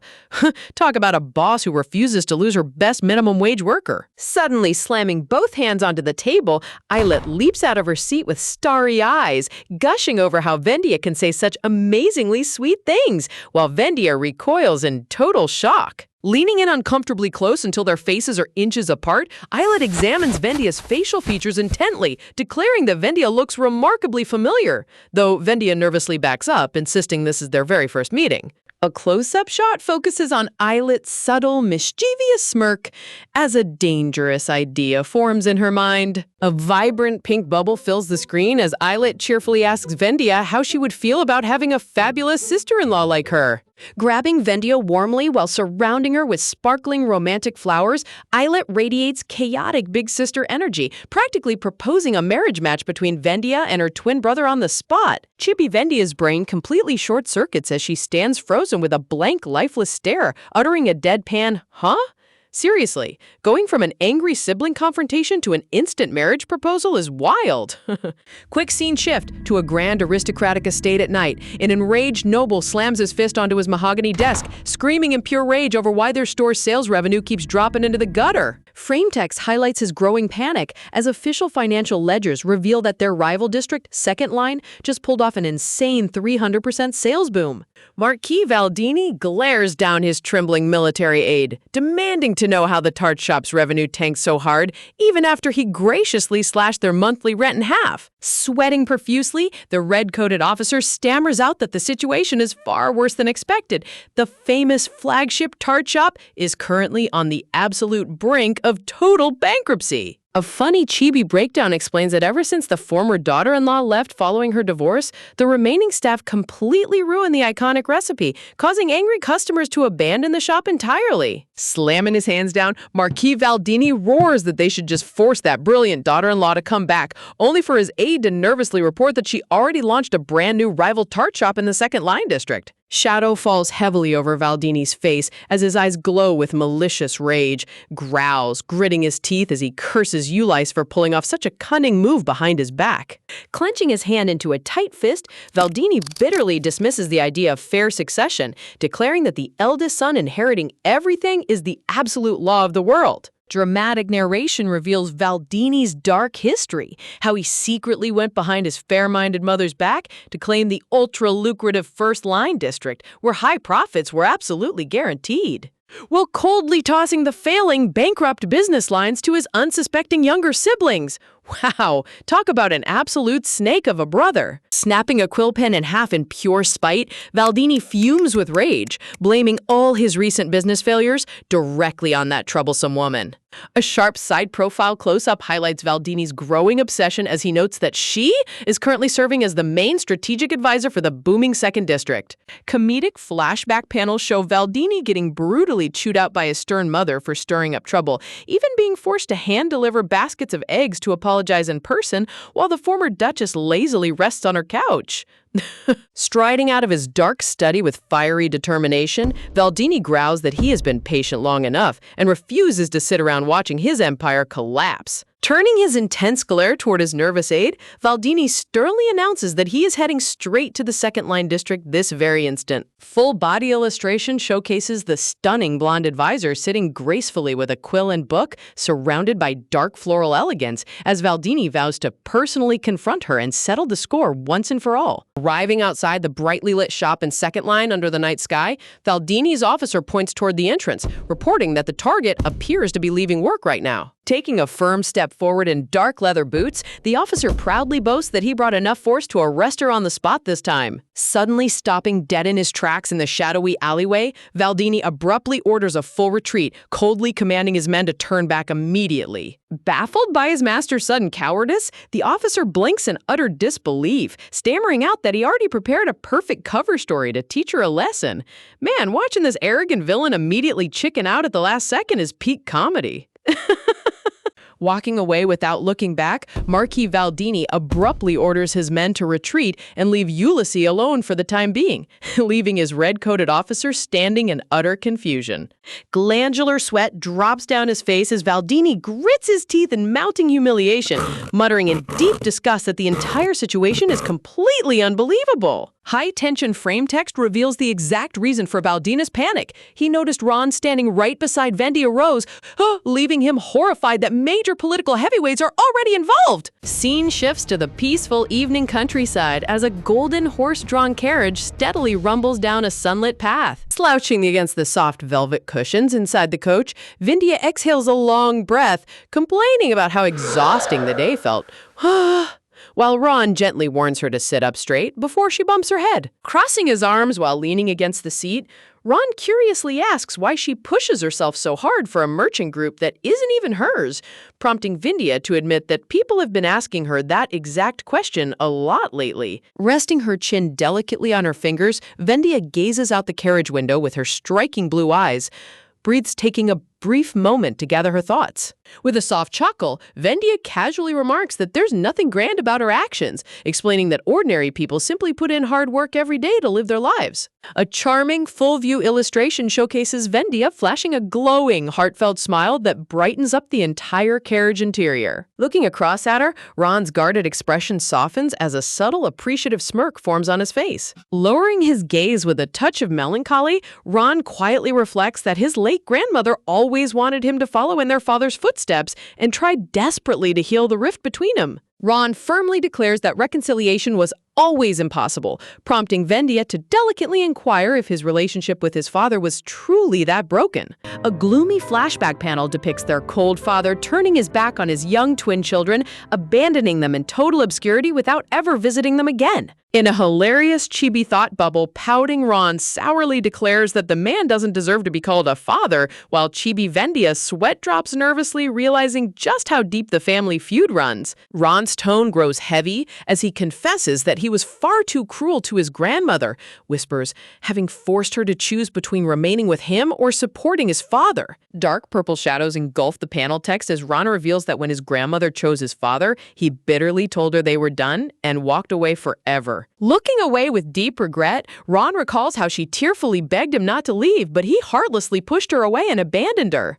Clenching his fist into a tight ball, Ron sadly reveals that she passed away shortly after, and he wasn't even present at her deathbed, leaving Vendia silently processing how he ended up at her estate. A close-up profile shot focuses on Vendia's soft lips as she prepares to offer her honest perspective on his grief. Sitting side by side in the quiet carriage, the atmosphere between the two becomes deeply poignant as Ron sits with his head bowed in sorrow. Vendia softly speaks up, reminding him that what is destined to happen will inevitably occur, regardless of how much one blames themselves. Looking directly at Ron, Vendia gently validates his pain, acknowledging that his guilt and deep regret are completely natural emotions. Reaching into her coat, Vendia slides out the wax-sealed envelope, pointing out that even if broken pieces are glued back, things can never return to the past, something his grandmother surely understood. Holding out the confidential document, Vendia presents the final letter left behind by his grandmother, leaving Ron staring in absolute disbelief. Smiling with luminous warmth, Vendia gently offers the letter, asking him to reconsider how his grandmother saw him. Close-up framing highlights Vendia's compassionate expression as she softly asks whether his grandmother would remember their brief parting or cherish the countless happy years they spent together instead.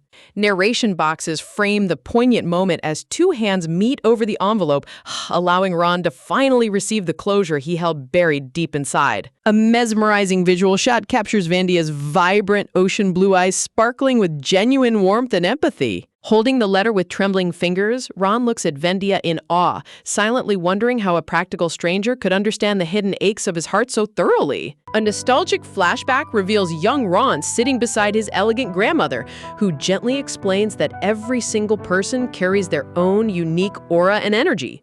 Smiling tenderly down at her young grandson, the old woman softly adds that certain rare individuals possess a comforting energy that naturally uplifts everyone around them. A lovely detailed portrait highlights the grandmother's loving smile, radiating grace, wisdom, and unconditional warmth. Looking back down at the letter in his hands, Ron internally reflects that he was too young and foolish to comprehend her wise words back then.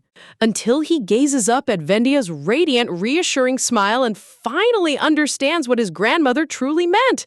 Wow, talk about an emotionally powerful callback. Scene shifts to a dark, shrouded estate under the midnight sky as internal dialogue echoes a frustrated thief's determination not to let his talents rot away. Stealthily tiptoeing across the wooden floorboards, Peter, the green-haired infiltrator, snickers to himself, revealing he intentionally allowed himself to get captured just to wait for an escape window.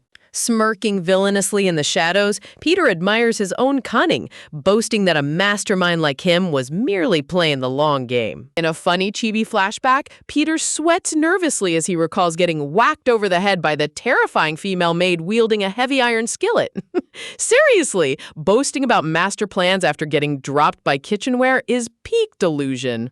Determined text bubbles highlight his grand scheme. If he can't physically escape because of the magical restriction collar around his neck, he'll simply broadcast a signal to his syndicate. Displaying a stolen magic lantern device, gasp, secondary text notes point out it's a homemade transmitter constructed from stolen magical components.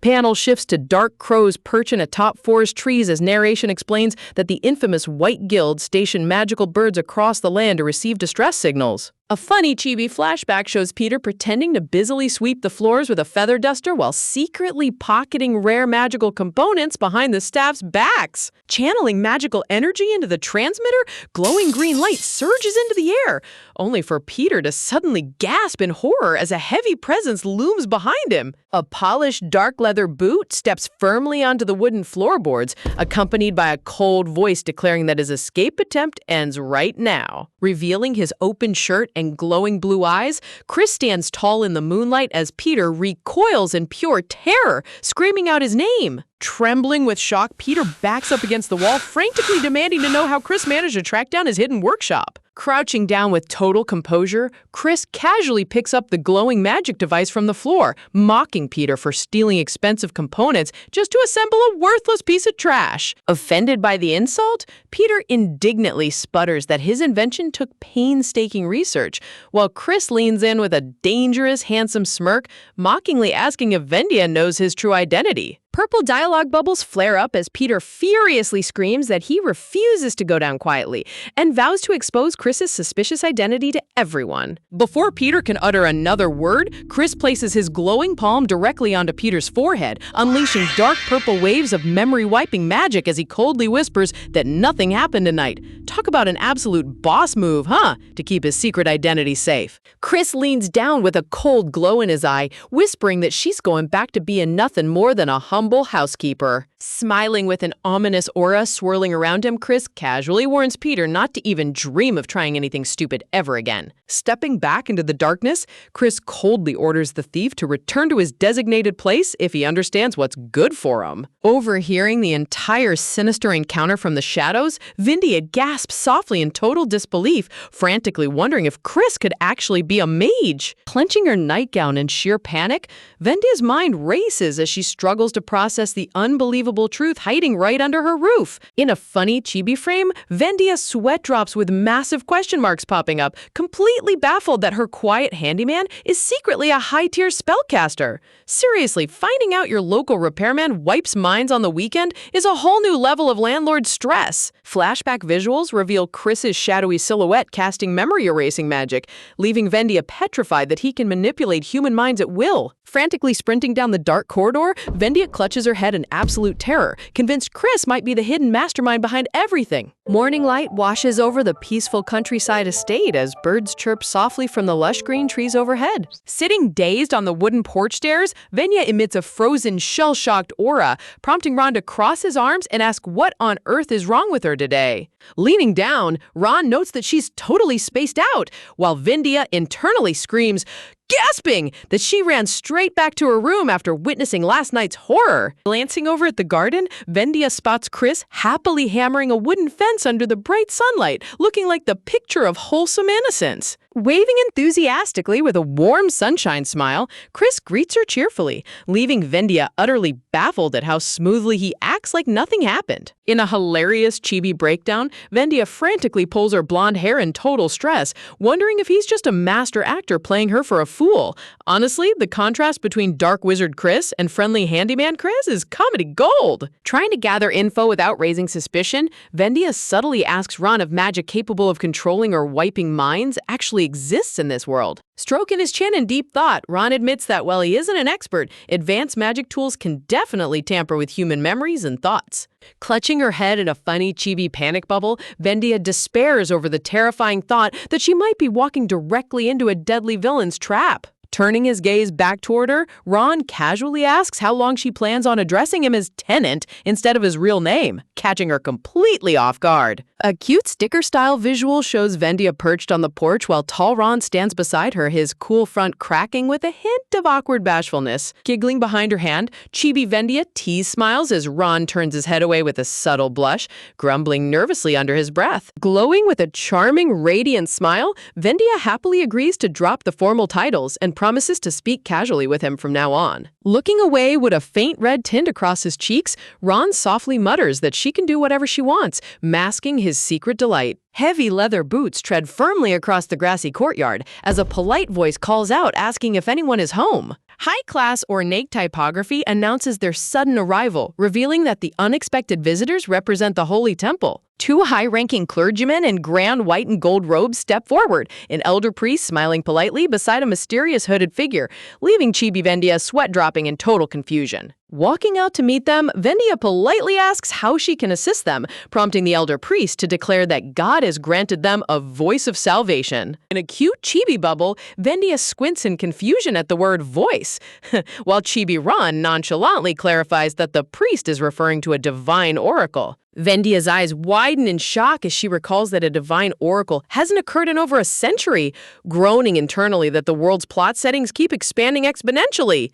Man, this story's lore budget just blew straight through the roof. Close-up framing highlights the elder priest explaining that the rare oracle specifically points toward the sacred scholar tree on her grounds.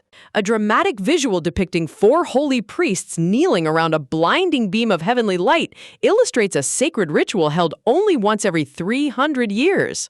Glowing divine runes flutter through the lush green leaves of the ancient scholar tree under the brilliant afternoon sky. Nodding gently, the elder priest remarks that the prophesied time is finally near, turning toward his silent hooded companion. Leaning in with a chilling whisper, the hooded priest murmurs that he senses a thick aura of death emanating from the 3rd floor, instantly making Vendia realize that's Cecilia's room. A dark flashback panel recalls the maid Sasha mentioning how Cecilia moved in and immediately locked herself inside, whispering, "Never stepping out once." A close-up shot captures Vendia's ocean blue eyes dilating in sheer terror as a horrific realization dawns upon her mind. Dropping everything, Vendia instantly turns and bolts full speed toward the estate, leaving Ron shouting out in sheer confusion. Calling after her frantically, Ron dashes toward the entrance while the 2 holy priests stand in the yard, utterly bewildered by her sudden panic. An intense profile shot reveals the hooded priest's sharp, glowing gaze and mysterious facial scar as he silently watches her run away with cold suspicion. Slamming the 3rd floor wooden door wide open, Vendia shouts out Cecilia's name into the quiet, eerie room. Freezing dead in her tracks at the doorway, Vendia's eyes lock onto an unopened traveling trunk sitting quietly in the center of the dark chamber. Catching up behind her, Ron huffs that she needs to warn people before sprinting off like a madwoman, only to freeze in horror himself. A sharp close-up captures Ron's crimson eye widening in shock as narration darkens, noting that between a mastermind male lead and a divine oracle, things couldn't get worse. A horrifying visual reveals the lifeless body of the black-clad woman lying cold in the dark, leaving Vendia staring in utter, paralyzed horror. High-impact stylized text flares across a dark backdrop, declaring that her transmigrated life has taken a turn for the absolute worst. Scene shifts to the stern brick exterior of the local guard headquarters as an interrogator's sharp voice demands to know if she's going to keep denying the crime. Placed directly onto the wooden desk sits a sparkling blue star-shaped earring, with the officer coldly asking why her personal jewelry was found inside a dead woman's room. Slamming his hands on the table, the red-coated investigator points an accusing finger, shouting that Vendia murdered Sarah Sylvain in cold blood. Talk about an absolute nightmare twist. A flashback panel reveals the elegant, dark-robed woman, with text boxes confirming that Sarah Sylvaneo, top Magic Tower researcher, was Cecilia's true secret identity. Somber panels depict the unopened trunk beside the victim's body, revealing she was brutally assassinated the very moment she stepped foot into the room. Sitting quietly in the dimly lit interrogation room, Vendia maintains a grim, composed expression, realizing she has been framed as the prime suspect in a high-profile murder mystery. Sitting in the cold interrogation room, a vivid memory flashes through Vendia's mind, recalling the exact moment Sasha gripped her hands in the hallway, frantically whispering for her to deny every single allegation, no matter what happens. Squeezing her fingers tightly, desperate, Sasha's violet eyes lock onto hers with desperate sincerity, repeating that she must simply say no and trust her without a single question. Back in the present, Vendia clenches her hand into a tight fist on her lap, internally wondering if Sasha somehow predicted this horrific frame-up beforehand. Bitterly wishing she had paid closer attention to her mysterious tenants from day one. Leaning across the table, the red-coated investigator glares with cold arrogance, demanding to know why she keeps bothering to lie when all physical evidence points directly to her guilt.